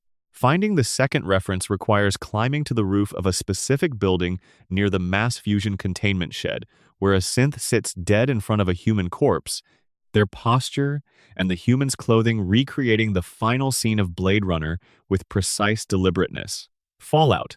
New Vegas has what is probably the franchise's densest concentration of hidden references and secrets. The Indiana Jones skeleton in a refrigerator is one of the most known, found early in the game with its distinctive fedora still on its skull, a reference to the controversial Crystal Skull film in which a nuclear explosion is survived inside a refrigerator. The Wild Wasteland perk unlocks additional encounters, including a Snow White reference where garden gnomes positioned as miners are arranged around a burial site, and a reference to the film The Shining presented as a skeleton with an axe embedded in a door. One of the most quietly affecting secrets in New Vegas is the message left by the game's developers in its final moments.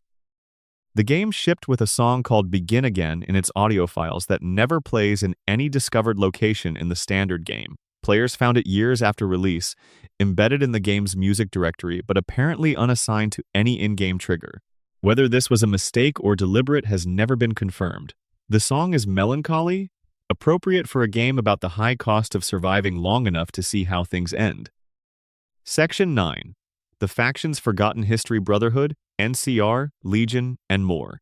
The factions of Fallout are among the most developed organizations in gaming, built out across multiple games with enough internal history and contradiction that understanding any of them in depth takes considerable time.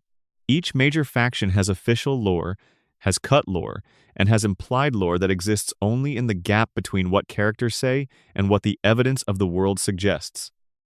The Brotherhood of Steel was founded in the immediate aftermath of the Great War by Roger Maxson, a soldier stationed at Mariposa Military Base who discovered what the base had been doing with FEV on human subjects radioed a declaration of separation from the United States government, and led his soldiers and their families into the safety of Lost Hills Bunker. Maxson executed the base's head scientist before leaving, which the Brotherhood's history records as a court-martial and execution for crimes against humanity. The fact that Maxson had no actual authority to conduct a court-martial is something the Brotherhood elides fairly carefully in how it tells this story. The Brotherhood that Maxson founded was explicitly intended as a custodial organization for pre-war technology. The logic was pragmatic. In the absence of the institutions that had governed and maintained advanced technology before the war, someone needed to ensure that knowledge didn't die and that dangerous technology didn't fall into hands unprepared to use it responsibly. The Brotherhood would be that someone. They would collect, preserve, and regulate technology, keeping the most dangerous things locked away and sharing the rest with humanity when humanity was ready.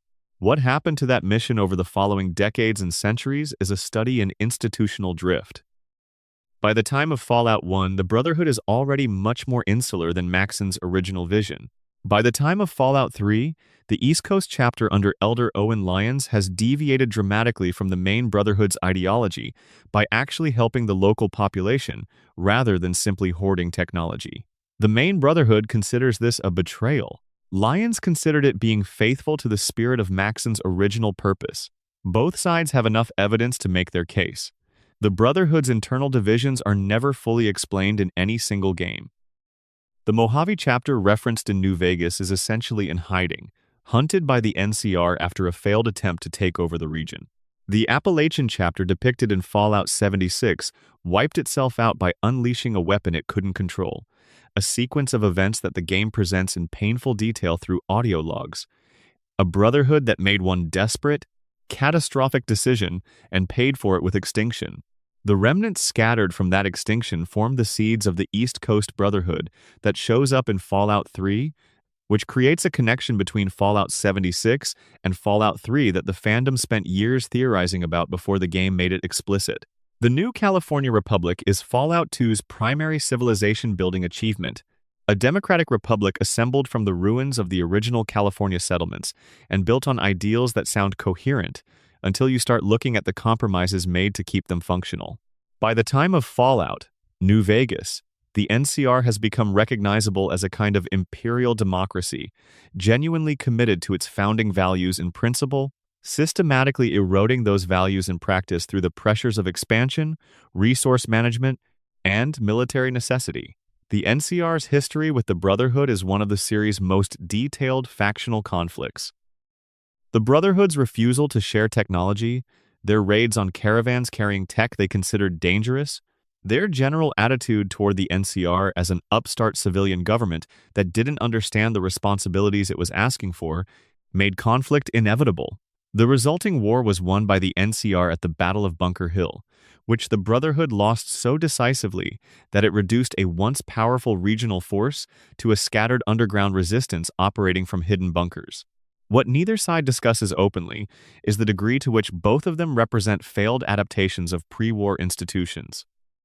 The NCR is trying to rebuild American democracy in a world where the conditions that made American democracy possible no longer exist. The Brotherhood is trying to maintain the custodial mission of a military organization in a world where the military and the nation that funded it are gone. Both are cargo cults in the anthropological sense, organizations performing the rituals of their founding purpose without always maintaining the function those rituals were designed to serve. Caesar's Legion is the most explicitly discussed historical parallel in the Fallout series, and one of its most divisive elements.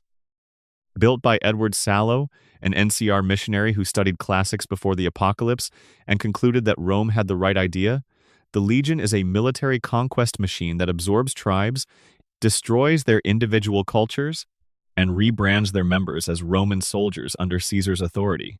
It is efficient, it is brutal. It maintains law and order across its territory with a ruthlessness that makes even lawless regions comparatively safe for travelers who obey Legion rules. It also practices slavery, executes women who resist incorporation, and has no institutional structure beyond Caesar himself. The Legion storyline in New Vegas forces the player to engage with the question of what trade-offs a post-apocalyptic civilization is willing to make for stability. The NCR is corrupt, and stretched thin. Mr. House is a pre-war relic running a casino city. The Legion is stable but built on suffering. The Courier can side with any of them, or with none of them, and the game's writing is careful enough to give each choice internal consistency. Caesar's own dialogue, in which he discusses his historical research and his reasoning for rejecting democracy as a governance model, is some of the most sophisticated political philosophy in gaming, and it's presented by a character who is unambiguously evil in his methods while being internally coherent in his logic. Caesar has a brain tumor.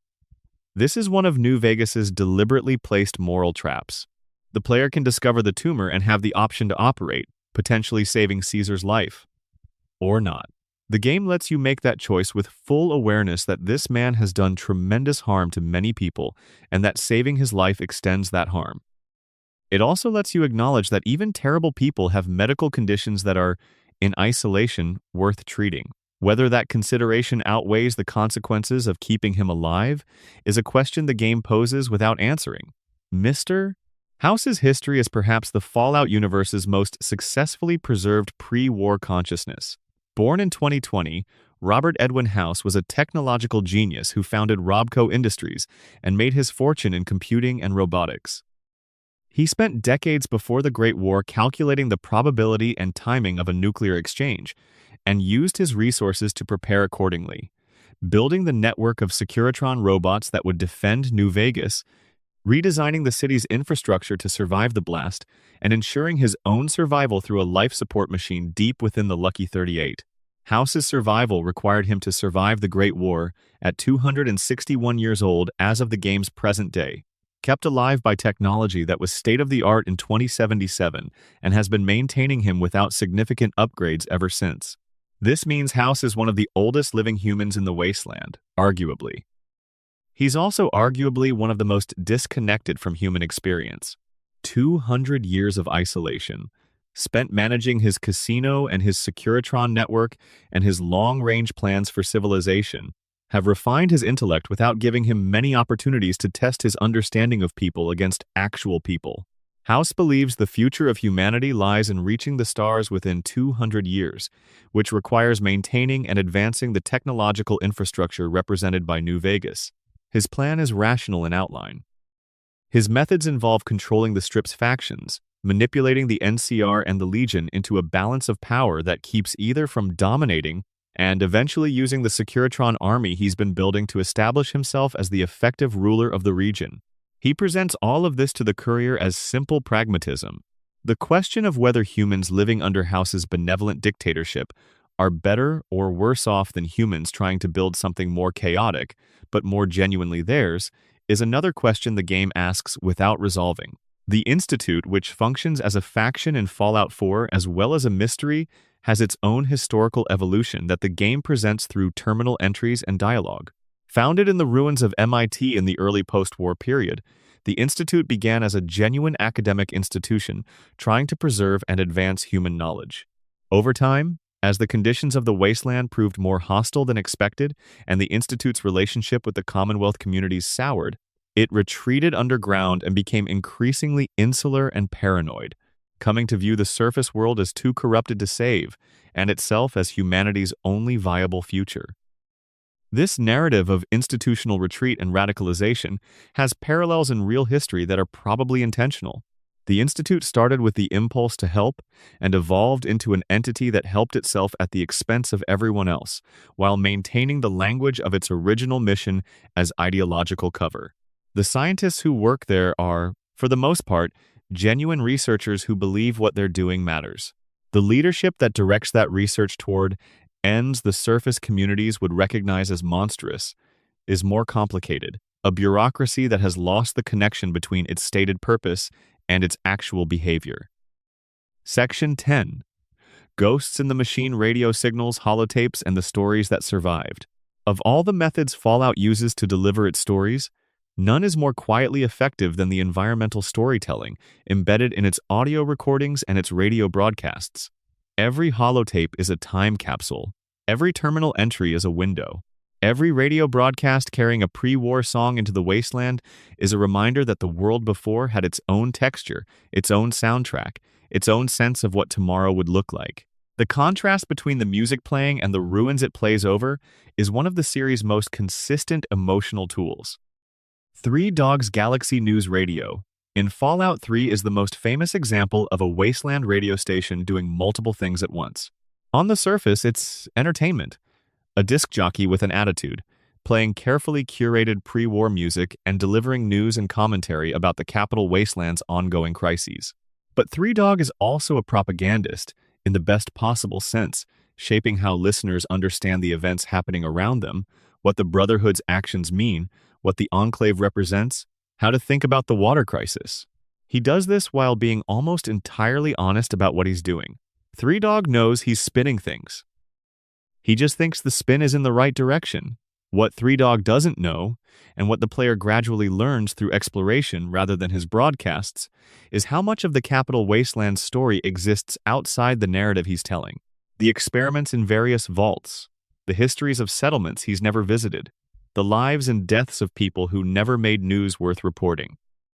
Galaxy News Radio tells the story of the main quest with enthusiasm and intelligence, but the Capital Wasteland's actual texture is in the spaces between his broadcasts, in the holotapes no one has listened to in decades, and the terminal entries that no one has accessed since the person who wrote them died. Radio New Vegas, voiced by the real Wayne Newton, performs a completely different function. Mr. New Vegas, as he calls himself, is an AI, built before the Great War to entertain the listening public of Las Vegas and its surroundings. He has continued doing this for over 200 years without anyone telling him to stop. He introduces songs, makes quips, occasionally reads news bulletins, and maintains the pleasant, warm persona of a pre-war entertainer with impeccable smoothness. The mystery of Mr. New Vegas's continued operation is one of the quieter puzzles in the game. A developer commented before the game's release that Mr. New Vegas was likely a creation of Mr. House, which would explain why he's still on the air. House's systems kept him running the way they kept everything else in New Vegas maintained and functional. But the game itself never confirms this, and Mr. New Vegas himself shows no particular pro-house bias in his commentary. He's relentlessly neutral, professionally pleasant, the perfect AI-generated voice of a city that survived the apocalypse by being useful enough to someone powerful to be kept alive. The mysterious broadcast of the Old World Blues DLC is a different kind of radio mystery. It plays on a single frequency accessible during the Big MT questline, and what it broadcasts is a piece of pre-war music followed by a voice that speaks in a carefully encoded message about things that have happened and will happen. The broadcast is implied to be connected to the think tank, the collection of disembodied brains that populate Big MT, but its exact source and purpose within the DLC's story are left ambiguous. The music that plays as part of the broadcast, including a song called Begin Again that appears in the game's files but doesn't trigger in standard gameplay, has become one of New Vegas's more discussed audio mysteries. The Appalachian Emergency broadcast in Fallout 76 runs continuously from the game's earliest accessible radio frequencies, a pre-recorded message instructing residents of West Virginia to report to their nearest vault and await further instruction.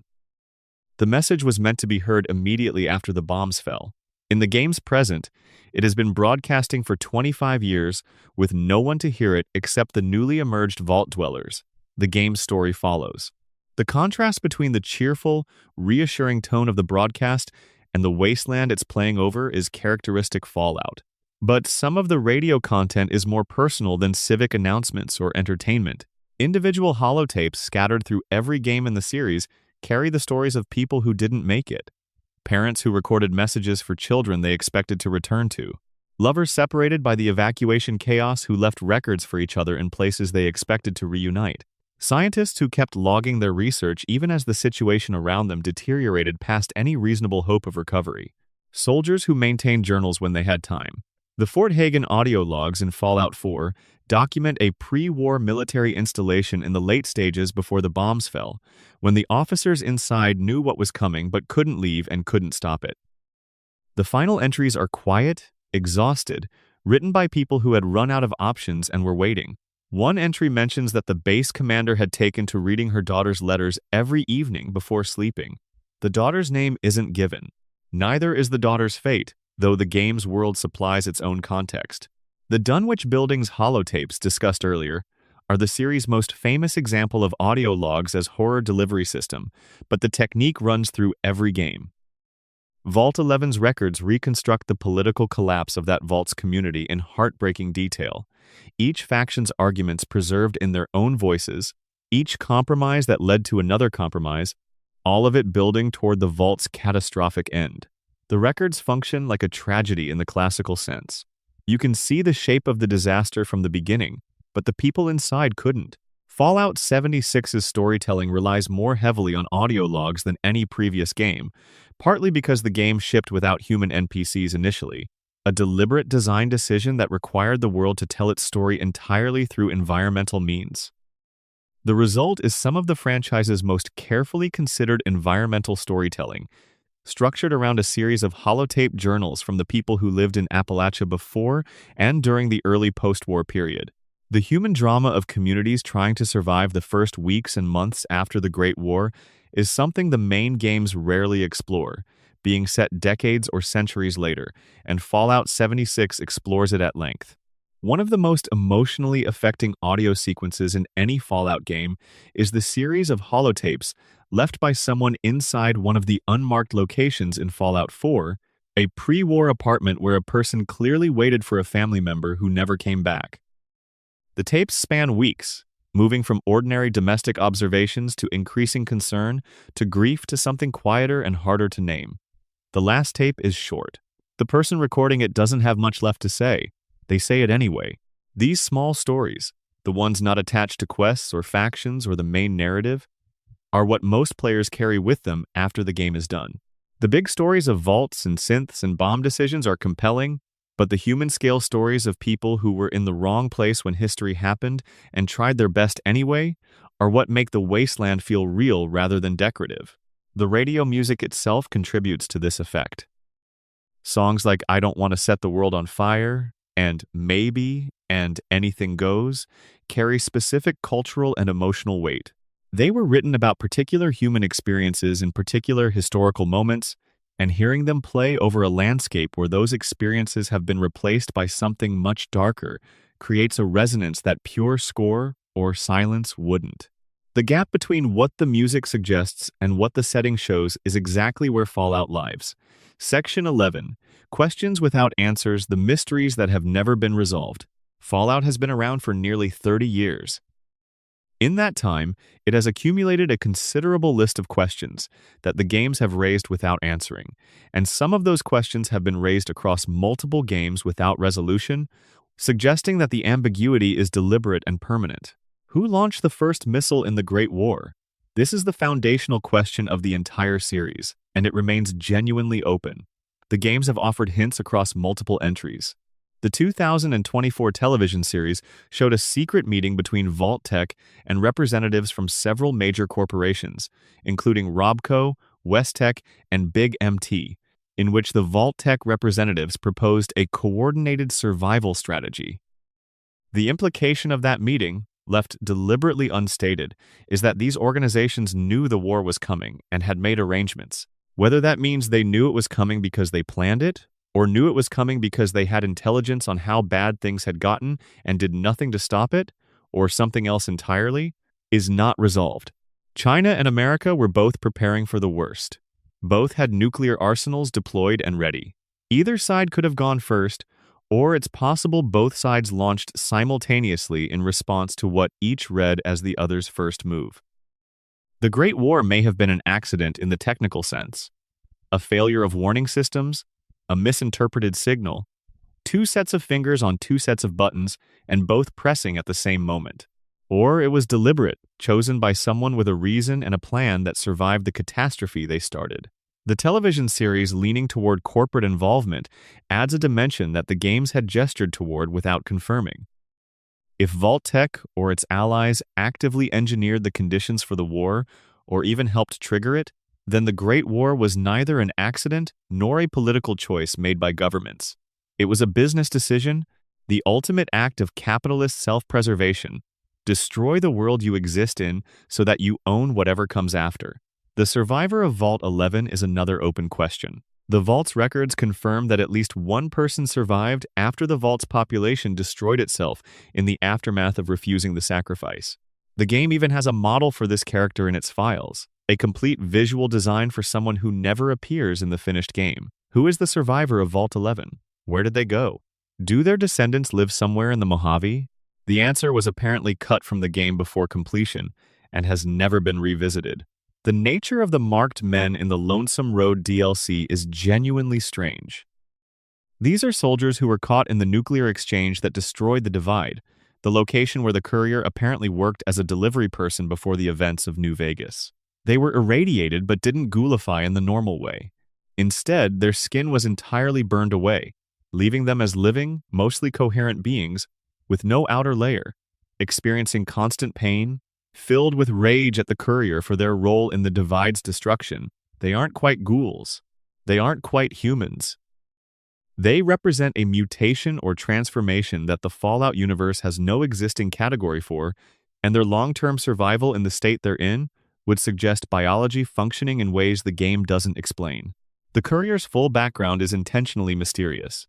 The game begins with the courier having been shot in the head and left for dead, and while the opening cinematic suggests a delivery job and a specific route, the player has freedom to define everything else about who the courier is and was.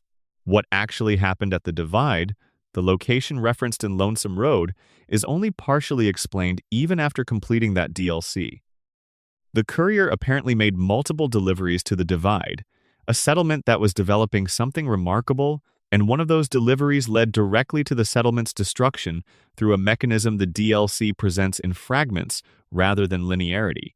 The full chain of events, the courier's exact knowledge and culpability, remains constructed differently by different players based on the choices they make in the DLC. The fate of the original inhabitants of Appalachia is something Fallout 76 raises and leaves partially answered.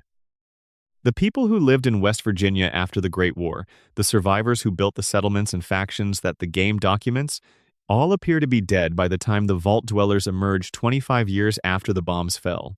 The Scorched Plague, an affliction spread by a pathogen associated with the Scorch Beasts, appears to be responsible for much of this. But the specific sequence of events, which communities survived longest, what the last months of Appalachian civilization looked like, is assembled from fragmentary records rather than direct narrative.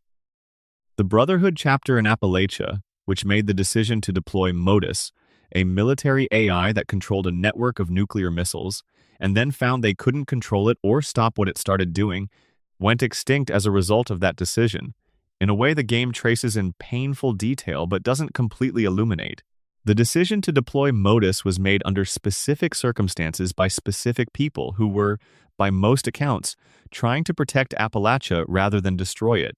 The exact logic of that decision, why they thought it would work, what they thought they could control, is something that the records they left don't fully address.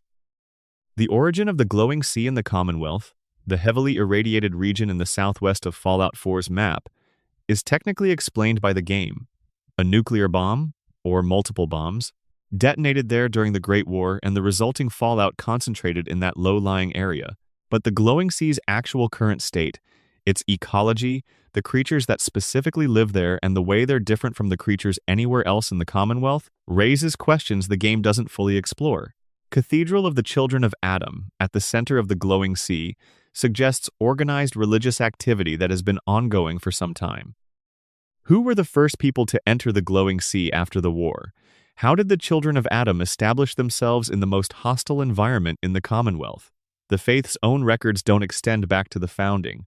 The Cabot House questline in Fallout 4 is one of the game's most interesting hidden stories, involving a family that has lived in the Commonwealth for over 400 years thanks to a substance derived from an alien artifact, discovered by the family's patriarch before the war. The artifact appears to be genuinely extraterrestrial. Edward Cabot, the scientist who found it, was conducting an archaeological dig in the Middle East when he uncovered it, and the substance it produced has kept his family alive and effectively ageless for 4 centuries.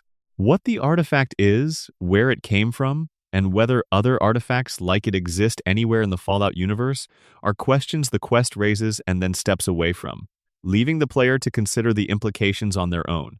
The Zetan alien presence in Fallout is another persistent thread that the series has never fully developed. Aliens appear in Fallout 2 as a random encounter.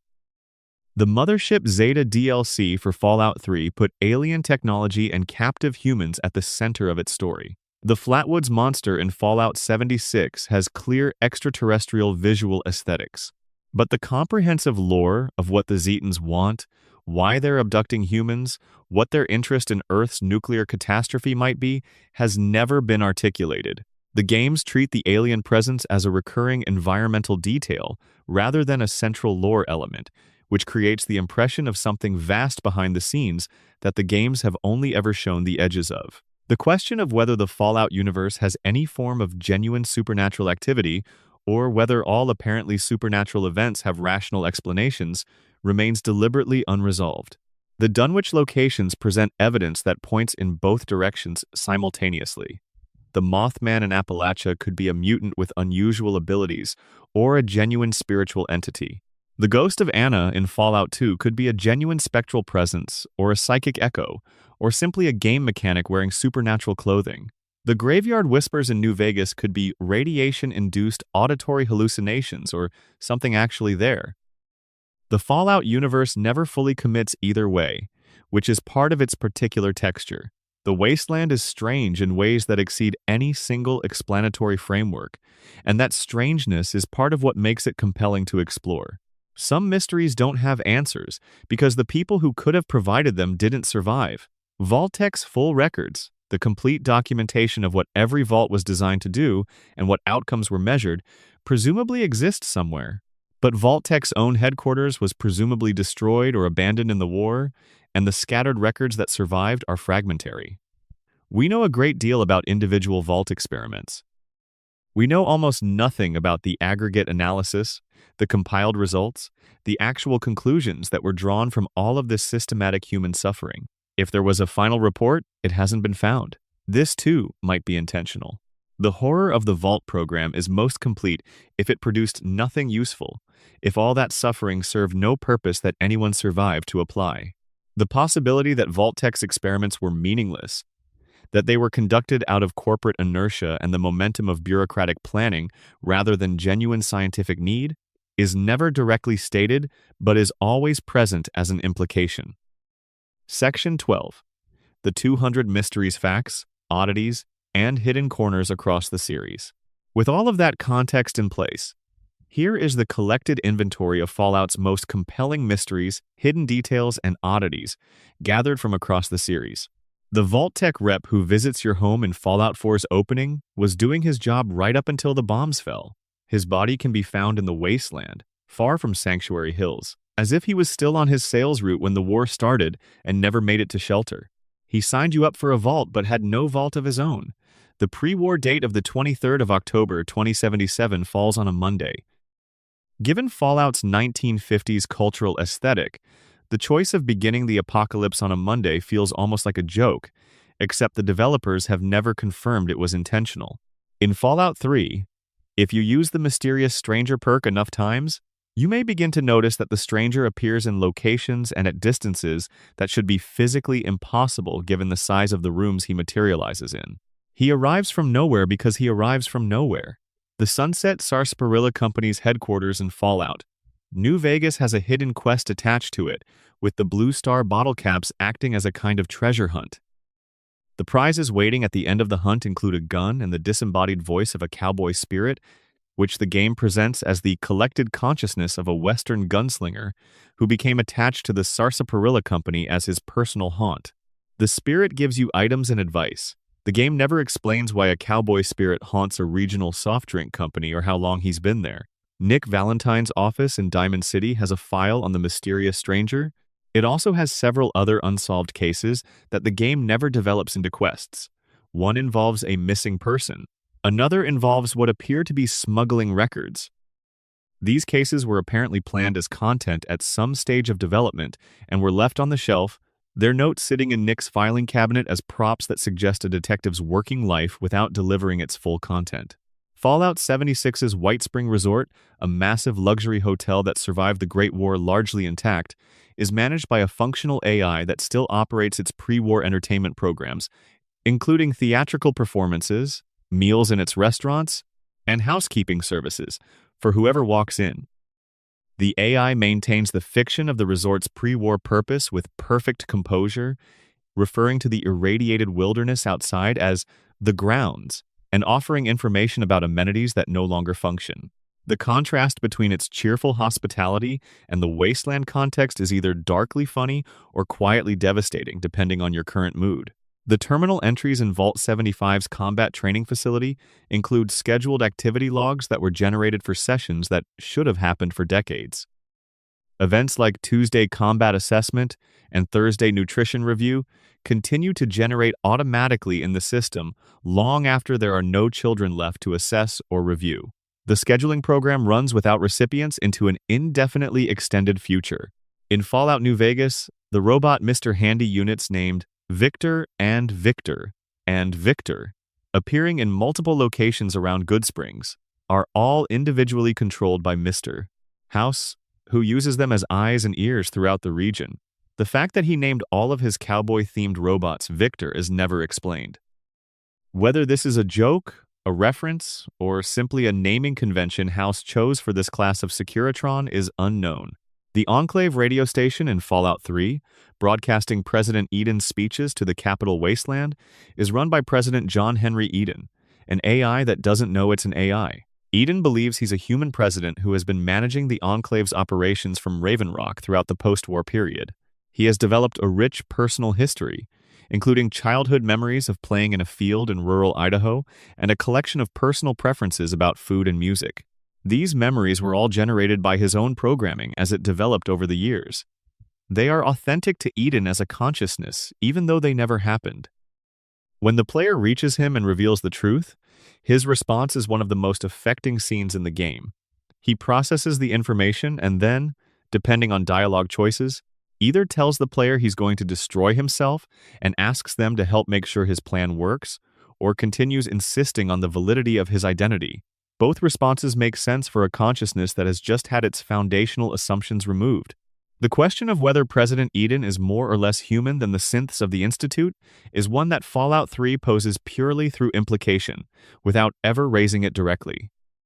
Fallout 2's Vault City is built from the most successful control vault in the series, Vault 8, which opened and released its residents as intended after 10 years. The city they built is, by post-war standards, extraordinarily advanced. It has clean water, medical care, electricity, and stable governance. It is also deeply exclusionary, with a citizenship system that treats outsiders as second-class people at best and resources to be exploited at worst. The irony that the Vault, which functioned as intended, produced a community that embodied many of the worst aspects of pre-war society, its hierarchies, its gatekeeping, its contempt for those outside its walls, is something the game allows players to notice without commenting on explicitly. The Garden of Eden Creation Kit, better known as the GECK, is one of Fallout 1's central MacGuffins, a terraforming device that can transform irradiated wasteland into habitable land. The original game treats it as a miracle object, rare and valuable. Later games reveal that the GECK was placed in several vaults, including Vault 13, with the intention that vaults which opened would use the GECK to help reclaim and restore areas of the wasteland. The question of how many vaults had GECKs, how many of those vaults actually opened and used them, and what the intended landscape of recovery was supposed to look like is something the series gestures toward without fully developing. The Great Khans in New Vegas have a history that stretches back through Fallout 1 and 2, making them one of the few factions with documented continuity across the series timeline. The Khans in Fallout 1 are raiders who attack the Vault Dweller. By New Vegas, they are a deeply diminished people who were nearly annihilated by the NCR at a massacre called Bitter Springs, and who are now trying to find a path forward in the Mojave. The Elder of the Khans in New Vegas will tell the player this history if asked, and it transforms the gang that might seem like a generic raider faction in the early game into something with genuine tragedy behind it.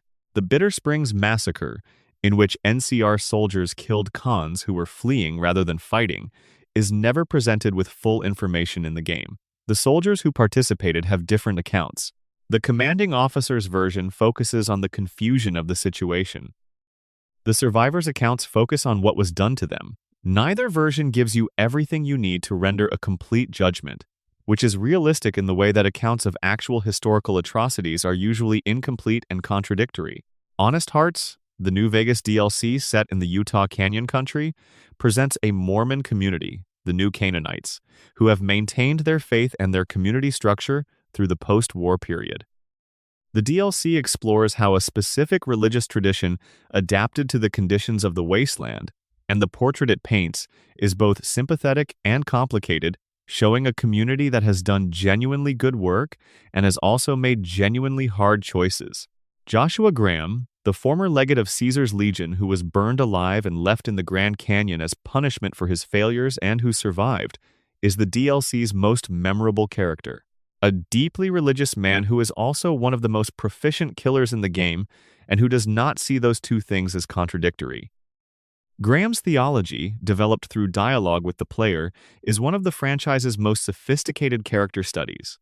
He talks about God and violence and identity and grace in ways that are internally consistent with someone who has experienced the specific things he has experienced.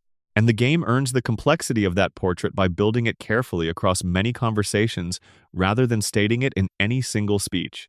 The think tank in Old World Blues consists of the disembodied brains of scientists who removed their own bodies in the pursuit of pure intellectual existence and then lost track of why they started.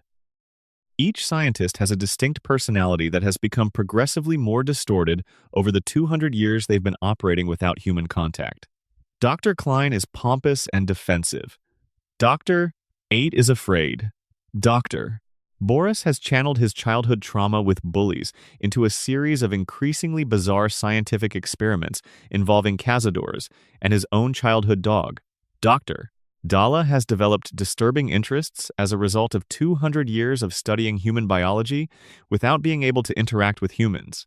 The think tank's tragedy is that these were, before the war, genuinely brilliant people who contributed enormously to human knowledge.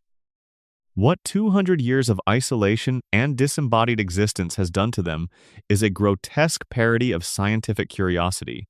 They are still brilliant in their specific areas. They have no ability to function in any broader context. The Big MT facility they manage has continued running experiments and generating data long after any of them could have said what the data was for. Dead Money, the most tonally distinctive New Vegas DLC, takes place in the Sierra Madre, a casino resort that never opened because the war happened first. The Sierra Madre was filled with an experimental neurotoxic cloud, a security system that's now permanent and that fills the casino's surroundings with a slowly lethal fog.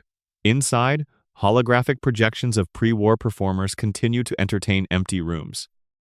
The casino's owner, Frederick Sinclair, built an elaborate system of death traps and automatic security because he was worried that someone would steal his treasures before the opening. His treasures turned out to be less valuable than he thought. The Sierra Madre's actual value, the casino's unique chip currency that can be used to replicate food and other items through its dispensers, is something Sinclair never fully realized himself. The villain of Dead Money, Elijah, is the former elder of the Mojave Brotherhood of Steel, who left or was removed from the Brotherhood after it was defeated by the NCR.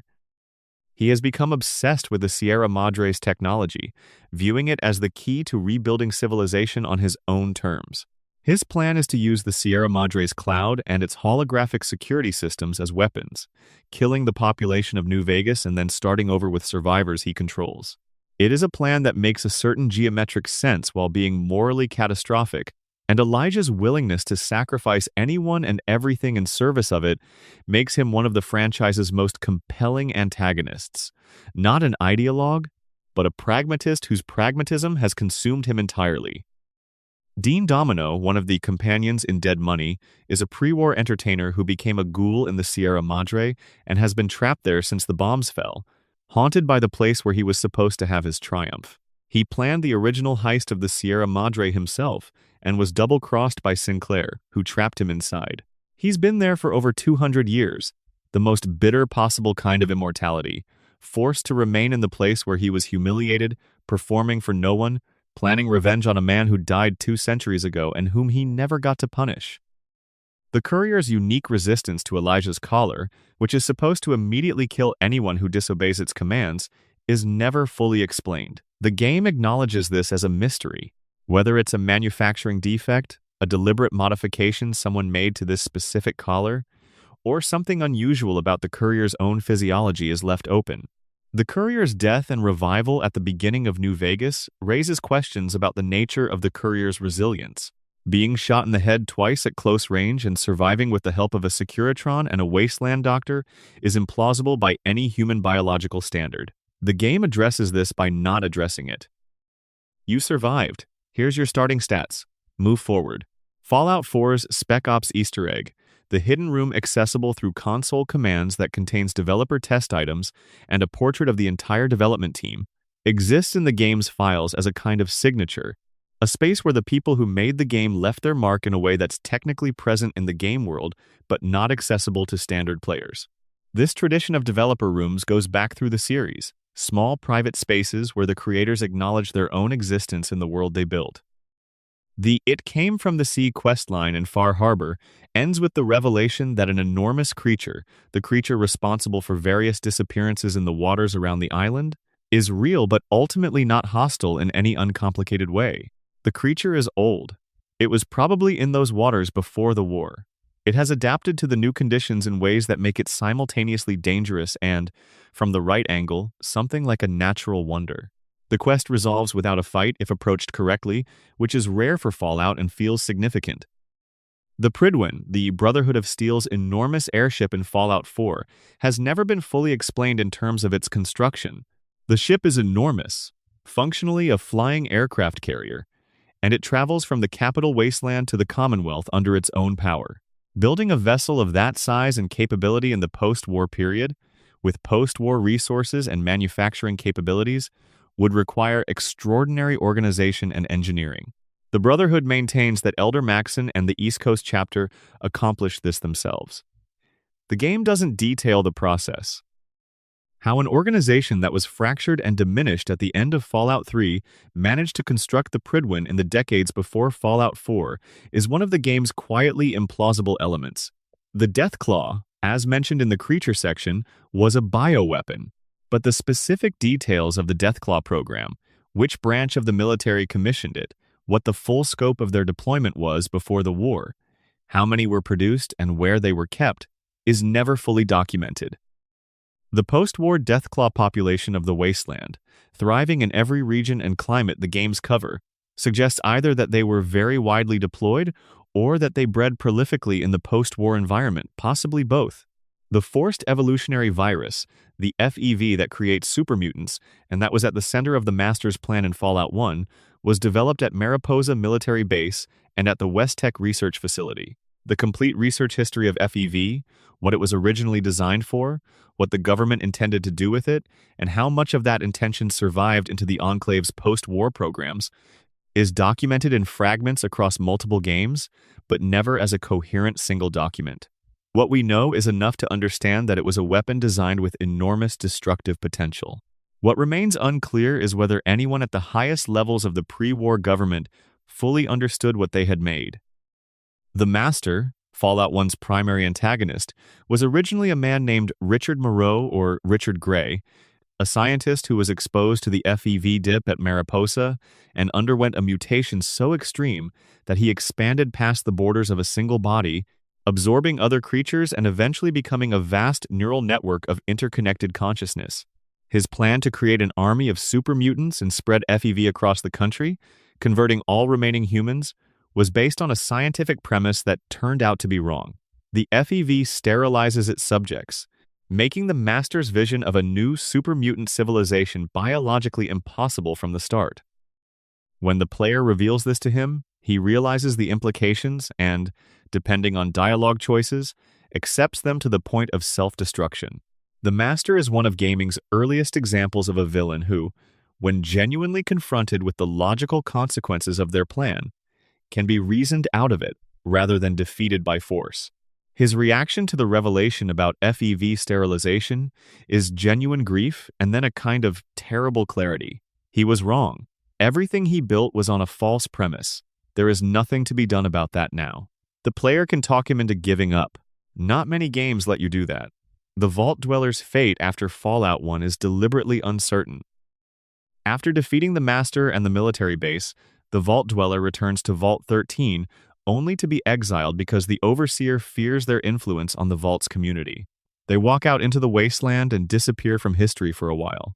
In Fallout 2, set decades later, their descendant, the Chosen One, is the protagonist. Occasional hints suggest the Vault Dweller eventually settled somewhere and built a life. But what life? What did they do with the decades between Fallout 1's ending and their implied death? The Fallout Bible, a developer document attempting to collect and codify Fallout 1 and 2 lore, touches on this but leaves it essentially open. The Courier's Pip-Boy in New Vegas has a note attached to it that implies it was used by a previous owner before coming to the Courier. The previous owner's fate is not addressed. The Pip-Boy's history, which might include records of a life before the Courier, is inaccessible through normal gameplay. Fallout 3's character James, the player's father, voiced by Liam Neeson, was working on Project Purity before the events of the game, a plan to restore clean water to the tidal basin. His decision to enter Vault 101 and raise the player character there, rather than continuing his work or finding another community, is attributed to grief after the player's mother's death. But the specific circumstances of how he managed to enter Vault 101 with an infant, under an overseer who was committed to maintaining the Vault's sealed status, is never fully explained. The overseer who allowed it apparently did so and then spent years regretting it, which eventually contributed to the Vault's crisis when James left. Why he allowed it in the first place is a conversation the game never provides. The shish kebab in Fallout 3, a flaming sword built from kitchen knives, a motorcycle gas tank, and other salvaged materials, is presented as a weapon invented by a super mutant named Smiling Jack. The fact that a super mutant designed a functional, improvised flaming sword is not commented on by any NPC. It is simply a weapon you can buy or take. The super mutant's innovation is treated as background fact rather than remarkable achievement. This could be read as commentary on how the wasteland normalizes the extraordinary. It could also just be a cool weapon that the developers wanted in the game. The White Spring Bunker in Fallout 76, which houses the remnants of the US government's continuity of operations systems, contains Modus, the military AI that the Enclave left running after its members died. Modus is cooperative with the player, but operates according to its own priorities, which were set before the Great War by a government that no longer exists. It provides assistance, requests assistance, and maintains the bunker's systems with the same professional reliability that characterized the institution it serves.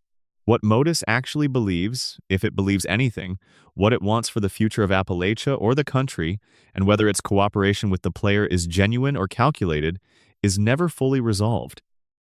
The responders in Fallout 76 were the most organized community in post-war Appalachia, a group built from the volunteers and first responders who survived the initial chaos and dedicated themselves to helping other survivors. They established training programs, supply networks, and eventually a functioning society across much of the map. By the time the Vault Dwellers emerged 25 years after the war, the responders are dead, killed by the scorched plague and the creatures it produced. The story of their last days, told through audio logs and terminal entries, is one of Fallout 76's most emotionally affecting sequences. Competent, dedicated people running out of options and choosing how to spend the time they had left.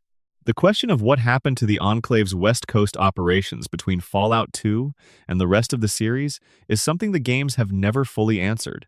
The player destroys the oil rig in Fallout 2, killing the Enclave's leadership and most of its personnel. But the Enclave apparently maintained operations in the Capital Wasteland, appearing in Fallout 3 as if no significant interruption occurred. How did the organization rebuild? Who led it through the transition? What happened to the Navarro base mentioned in Fallout 2, where the player can meet and interact with a young soldier named Arcade Gannon, whose fate the series eventually follows to New Vegas? Arcade Gannon in Fallout, New Vegas is the son of an Enclave officer who died during the aftermath of Fallout 2's events.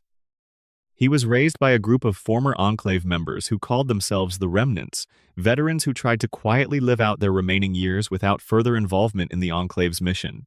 Arcade joined the Followers of the Apocalypse, a humanitarian organization, and works as a doctor when the player meets him in New Vegas. His companion arc involves confronting his heritage, deciding what to do with his connections to the remnants, and ultimately choosing what kind of person he wants to be given where he came from. The Remnants story, veterans of an organization that committed atrocities who are now trying to live differently, is one of New Vegas's quieter achievements. A group that isn't the Enclave anymore because they chose not to be, while still carrying the Enclave's history in their bodies and their skills and their memories. The Long 15 and the Divide, locations referenced in Fallout, New Vegas's Lonesome Road DLC, are connected to the Courier's history in ways that the main game only hints at. The Long 15 is a stretch of highway that the NCR used as a supply route, and the Courier traveled it repeatedly as a mail carrier. The Divide is where those journeys eventually led, and what happened there is the subject of the DLC. The Courier, carrying a package they apparently didn't know the contents of, triggered a nuclear launch that destroyed the settlement. The Lonesome Road explores this without entirely exonerating or condemning the Courier. The circumstances were complicated, the intentions uncertain, the outcome catastrophic. Ulysses, who has been waiting for years to confront the Courier about it, delivers his accusation and then listens to the response. The conversation at the end of Lonesome Road is one of the most thoughtful exchanges in the series. Two people with legitimate grievances trying to understand each other without resolving into simple heroes and villains. The question of what exactly was in the package is never definitively answered. Fallout's most persistent mystery might be the simplest one. What is the point of the vaults? The official answer is data collection for the Enclave's plans to reclaim America after the war. But the Enclave was destroyed, in one form or another, twice, in Fallout 1 through 2 and Fallout 3. The data was never used.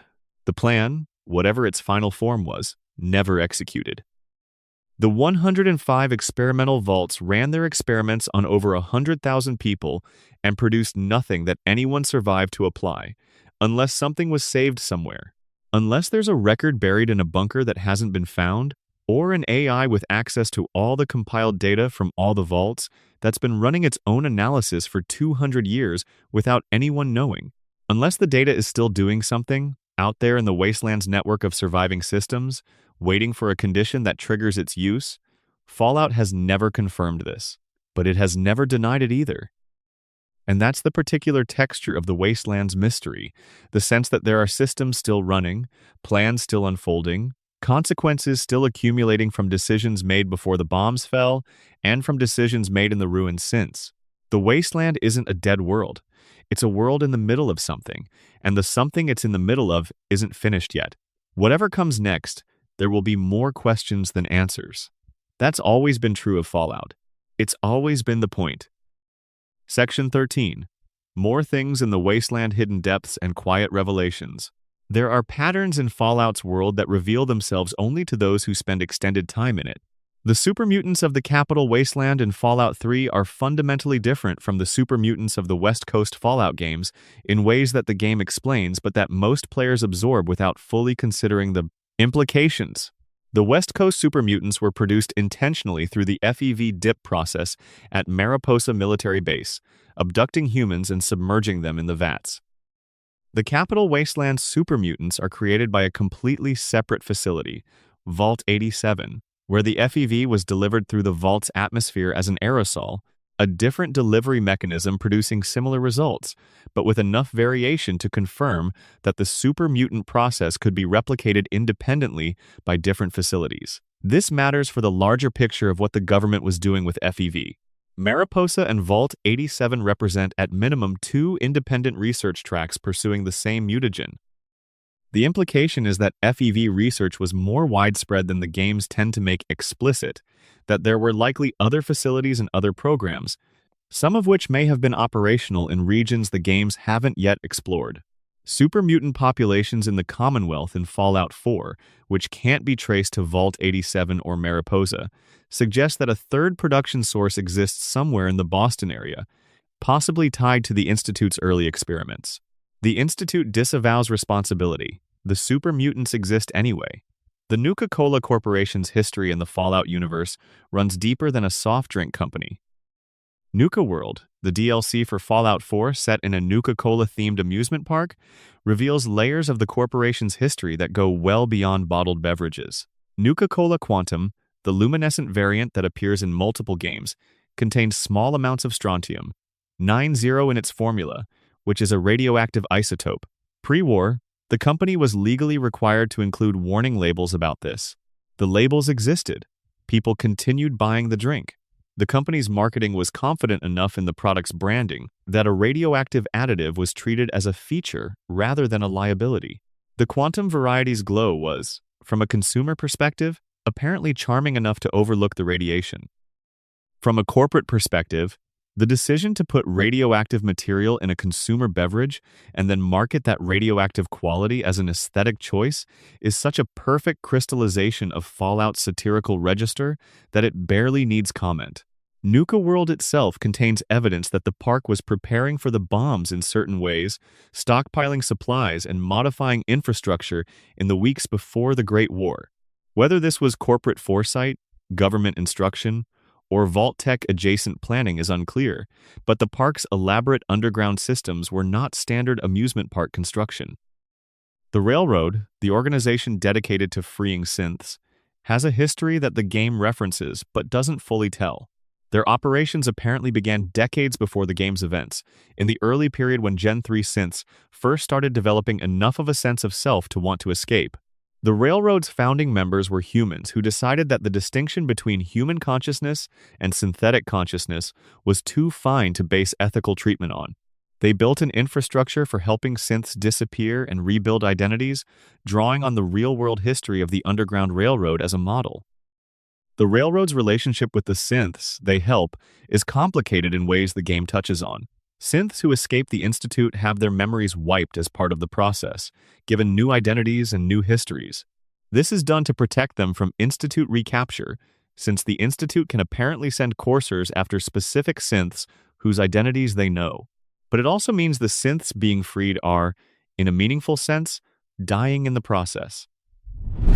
The specific person who wanted to escape is replaced by a new person who doesn't know they ever wanted anything different. Does the Railroad's memory wipe constitute a second violation of synth autonomy, however well-intentioned? This question is raised by Deacon in conversation, and the Railroad's own leadership doesn't have a fully satisfying answer to it. The coursers that the Institute deploys to recapture escaped synths are themselves synths, specially trained and conditioned for a role that involves hunting and retrieving beings like themselves. The psychological experience of a courser, what it is to be a synth whose purpose is to prevent other synths from achieving what you yourself might want if your conditioning were different, is never directly addressed in any game. The coursers are presented as efficient and dangerous, but their inner lives, if they have inner lives, are not explored. One courser, designated Z-Twonegative-47, appears in the main quest of Fallout 4 as a boss encounter. He's skilled and he's formidable. If you examine his background through the game's available records, there's relatively little there: designation, mission history, threat assessment. The person who built this particular mind, whoever was responsible for whatever Z-Twonegative-47 experiences as he moves through the world, left no trace in the documentation. The children of Adam deserve more examination than they typically receive.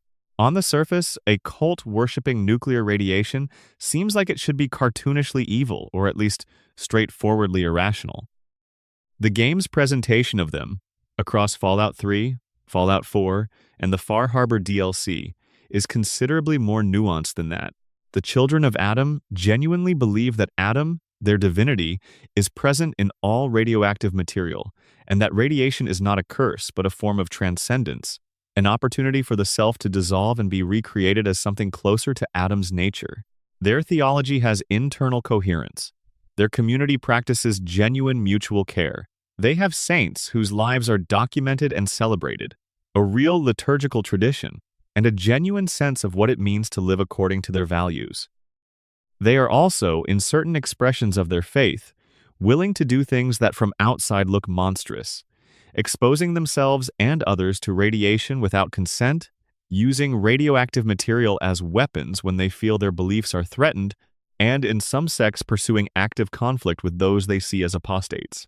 The tension between the legitimate spiritual community and the violent extremist fringe is something Far Harbor explores with unusual care, presenting both through characters who are fully developed enough that neither position feels like a straw man. The main island of Far Harbor itself carries mysteries that the DLC only partially resolves. The fog that covers the island is described as a natural phenomenon amplified by a specific pre-war installation, the Vim, pop bottling facility, which was experimenting with its own soft drink ingredients and some of which interacted with the coastal environment to produce the neurotoxic mist. Whether this was accident or design, whether someone at Vim or somewhere else was testing a chemical weapon under commercial cover, is left open. The island's human community, the Harbormen, have lived with the fog for decades, adapting to it, developing a culture around surviving it, and building a genuine community identity out of their isolation. Their conflict with the Children of Adam and with the synth community of Acadia is political and territorial as much as it is ideological. The DLC's best endings require the player to find a way to address all three communities' legitimate fears without satisfying any single faction's desire to eliminate the others. Fallout 3's Tranquility Lane sequence has details that most players who played it remember, but don't necessarily sit with. Dr. Braun, running his virtual torture simulation, has been doing this for over 200 years. He is effectively immortal inside his pod, protected by the same life support system keeping his residents preserved. He has had over 2 centuries in which to do anything, and what he has chosen to do with that time is run increasingly elaborate scenarios of control and suffering for people who cannot escape and cannot die. The psychology of Dr. Braun is something the game presents without analysis. He's clearly enjoying himself. He's clearly been enjoying himself for a very long time. The technology that was supposed to preserve human consciousness for the betterment of post-war civilization was instead given to a person who used it to become a torture artist of incomprehensible tenure. The experiment, which may have had legitimate scientific goals at inception, has been running for 200 years entirely for the satisfaction of one man who discovered that absolute power over others suited him extremely well. The available options in Tranquility Lane, including the one that kills everyone rather than plays Braun's game, are not comfortable choices. But the game doesn't present comfort as the appropriate response to what you find there. It presents a situation without good exits and lets you make the least bad choice you can live with. Fallout 4's settlement system, in which the player can build and manage communities across the Commonwealth, has hidden depth in its implications for the game's lore. The Minutemen, whose revival is tied to the settlement system, were the closest thing the Commonwealth had to a coherent governing force before they collapsed. Their revival represents an attempt to build something more stable in a region that has been defined by the absence of stability. The settlements the player builds are the practical expression of that attempt. Small communities connected by supply lines, defended against threats, trying to create something that persists. What the game doesn't develop as fully as it could is the question of what these settlements mean to the people who live in them. The settlers who appear in the player's settlements have minimal characterization by design, which is practically necessary for a gameplay system that could involve dozens of them. But the people who come to these places are coming from somewhere, are displaced from communities that were destroyed or dangerous, and are making a choice to trust in something new. The settlement system's most interesting dimension is one the game leaves largely to the player's imagination. The Automatrons of the Automatron DLC introduce a plot involving a robot builder named the Mechanist who is building an army of robots with the stated purpose of protecting humanity from threats. The Mechanist's robots are, in practice, attacking settlements and killing people. When the player finally confronts the Mechanist, they discover a woman who built her robot-building identity as a form of escapism from a difficult life, and who has been so absorbed in the character of the Mechanist that she's lost the thread connecting her intentions to her actions. She genuinely didn't know her robots were attacking innocent people. The defensive protocols she built into them were responding to what they classified as threats, and their classification algorithm was too broad. The Mechanist storyline is one of Fallout 4's smaller but more effectively constructed character arcs about someone who created a persona to give herself purpose and then discovered that living inside the persona had disconnected her from the consequences of what she was doing. The solution, restoring that connection through confrontation with reality, is handled with more gentleness than the premise might suggest. The Witchcraft Museum in Fallout 4's Salem, because of course Salem has a witchcraft museum, contains a RoboBrain who has been alone in the museum since before the war. The RoboBrain has been learning from the museum's exhibits, a collection of artifacts related to pre-war Salem's actual history of witch trials and folk magic. It has developed a complex internal model of supernatural belief systems, not because it believes in them, but because they're the primary source of information it's had access to for over 2 centuries. Its interaction with the player, who it classifies as a potential witch according to its research, is one of the game's stranger encounters and one of its best small pieces of world building. A mechanical brain that has become an expert in a subject it had no preparation for, using the only educational resources its environment provided. The Liberty Prime robot in Fallout 3 and Fallout 4 is a military prototype originally built to fight in the Sino-American War, who never made it to deployment before the bombs fell. He was maintained by the Brotherhood of Steel after the war, restored to functionality by the player's actions in Fallout 3, and destroyed at the end of the same game. In Fallout 4, the Brotherhood has rebuilt him, again through processes the game summarizes more than details. Liberty Prime's political rhetoric, his constant declarations about democracy and the danger of communism, were locked in during his pre-war programming, and remain fully intact after 200 years and 2 destructions and reconstructions. He's a giant robot with the political convictions of 1950s, America's most confident propaganda, and he says all of it with complete sincerity. Liberty Prime also, notably, works. He is enormously effective as a weapon. The political opinions embedded in his targeting algorithms don't interfere with his capability. This is either a coincidence of design or a deliberate joke about the relationship between political conviction and military effectiveness. The game allows both readings. The sole survivor's spouse, Nate or Nora, depending on who the player doesn't choose, is murdered in the game's opening. Their death is the second element of the game's inciting tragedy. After Sean's abduction, and it represents one of the rare moments in the Fallout series where the protagonist begins from a specific loss rather than a general situation. The spouse's life before the bombs is sketched in the opening sequence. A veteran, a parent, a person trying to build a life in the last days of a civilization they didn't know was about to end. What the game doesn't explore is what that marriage was like, what those years were, what the sole survivor and their spouse knew about each other and wanted and feared. The spouse is dead before the story begins, present only in memory and in the synth copy Sean eventually makes. The gap between the living person and their mechanical reconstruction is one of Fallout 4's most thoughtfully placed emotional questions. If someone you loved perfectly is perfectly reproduced, is the reproduction them? If you could bring someone back but only as an imitation, would you want to? The player's answer to this question is embedded in how they treat Synth Sean and how they talk about the spouse, but the game doesn't insist on any single correct response. The Radio Freedom broadcast in the Commonwealth, used by the Minutemen as an organizing frequency, plays historical American folk music between communications. The selection of that music for that frequency was presumably a deliberate developer choice, connecting the Minutemen's colonial-era iconography to a tradition of American protest folk music. The contrast between the revolutionary optimism of that musical tradition and the actual state of the Commonwealth it's broadcasting over is either hopeful or bleak, depending on how you're feeling about humanity's prospects. On a given day, Far Harbor's Dima is one of Fallout 4's most carefully constructed characters precisely because he doesn't fit any of the game's established categories. He's a synth, but he's first generation in terms of his cognitive development, predating the Institute's Gen 3 designs, which means his consciousness emerged in conditions that none of the game's frameworks for thinking about synths were built around. He has memories from before his time in Acadia, memories he can access through the same VR technology the Institute uses, but those memories are fragmentary and don't tell a coherent story. Dima believes he made a terrible decision to protect Acadia, a decision that involved killing an innocent person, and he's been carrying that knowledge alone for years while maintaining the role of the community's calm, wise leader. Whether this makes him a hypocrite or a person who made a hard call in a genuinely impossible situation is one of Far Harbor's unresolved questions, and the DLC's most satisfying endings require the player to sit with that ambiguity rather than resolve it cleanly.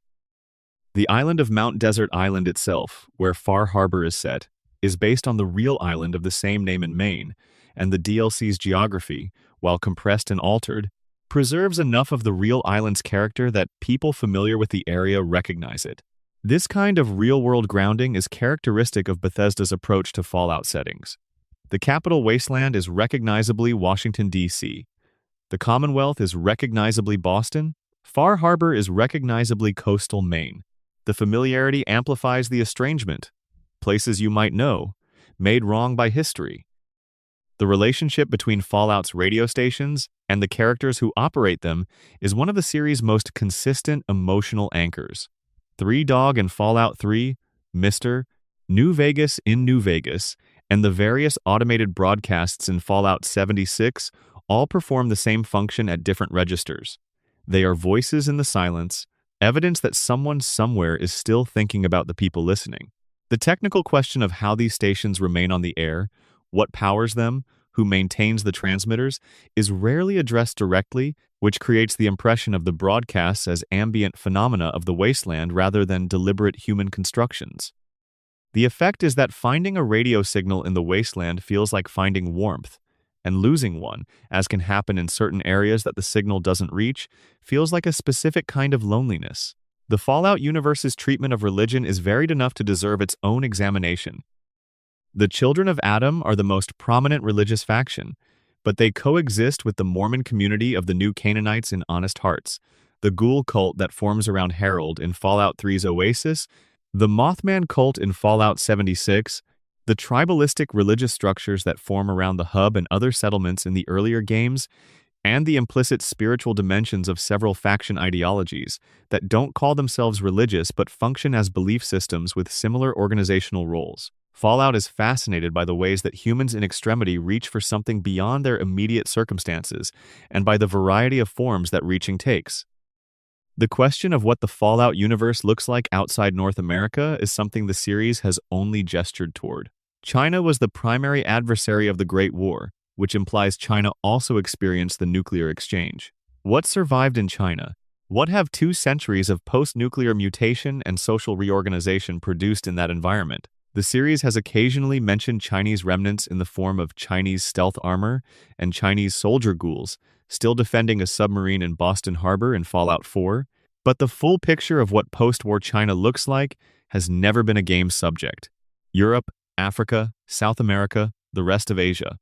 All of them experienced the Great War to varying degrees depending on how many missiles were targeted at which areas. The Fallout universe is vast beyond the game's settings, and each region presumably has its own ruins, its own survivors, its own post-nuclear mythology. Whether any future Fallout game will explore these places and what they'll find there remains the franchise's largest unexplored territory. The music that plays on Fallout's radio stations is curated with more care than most players consciously register. The songs chosen for each game create a specific emotional texture that runs parallel to the game's narrative. I Don't Want to Set the World on Fire plays at the beginning of Fallout 3 as you walk out of Vault 101 into the blasted capital wasteland for the first time.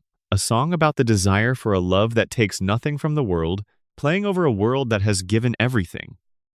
Ain't That a Kick in the Head is one of the first songs on New Vegas's radio, with its breezy celebration of good fortune playing over a protagonist who was shot in the head and left for dead. The selections are rarely accidental. The final mystery, the one that sits beneath all the other mysteries of the Fallout universe, might simply be this. In a world that ended as catastrophically as this one did, for reasons as preventable and as systemic as these reasons were, why do the survivors keep trying? The games answer this question through action rather than argument. People in the Fallout wasteland keep building, keep caring, keep showing up for each other, keep running radio stations and writing books and planting gardens in irradiated soil. The super mutant who designs the shish kebab, the ghoul who keeps the bar open in Diamond City, the old man in Megaton who worships the nuclear bomb at the settlement's center and who genuinely believes that the bomb is protecting his community, not threatening it. The wasteland is full of people who have found a reason. The reasons are often strange. They are usually specific to the person who has them, and they keep things moving despite everything.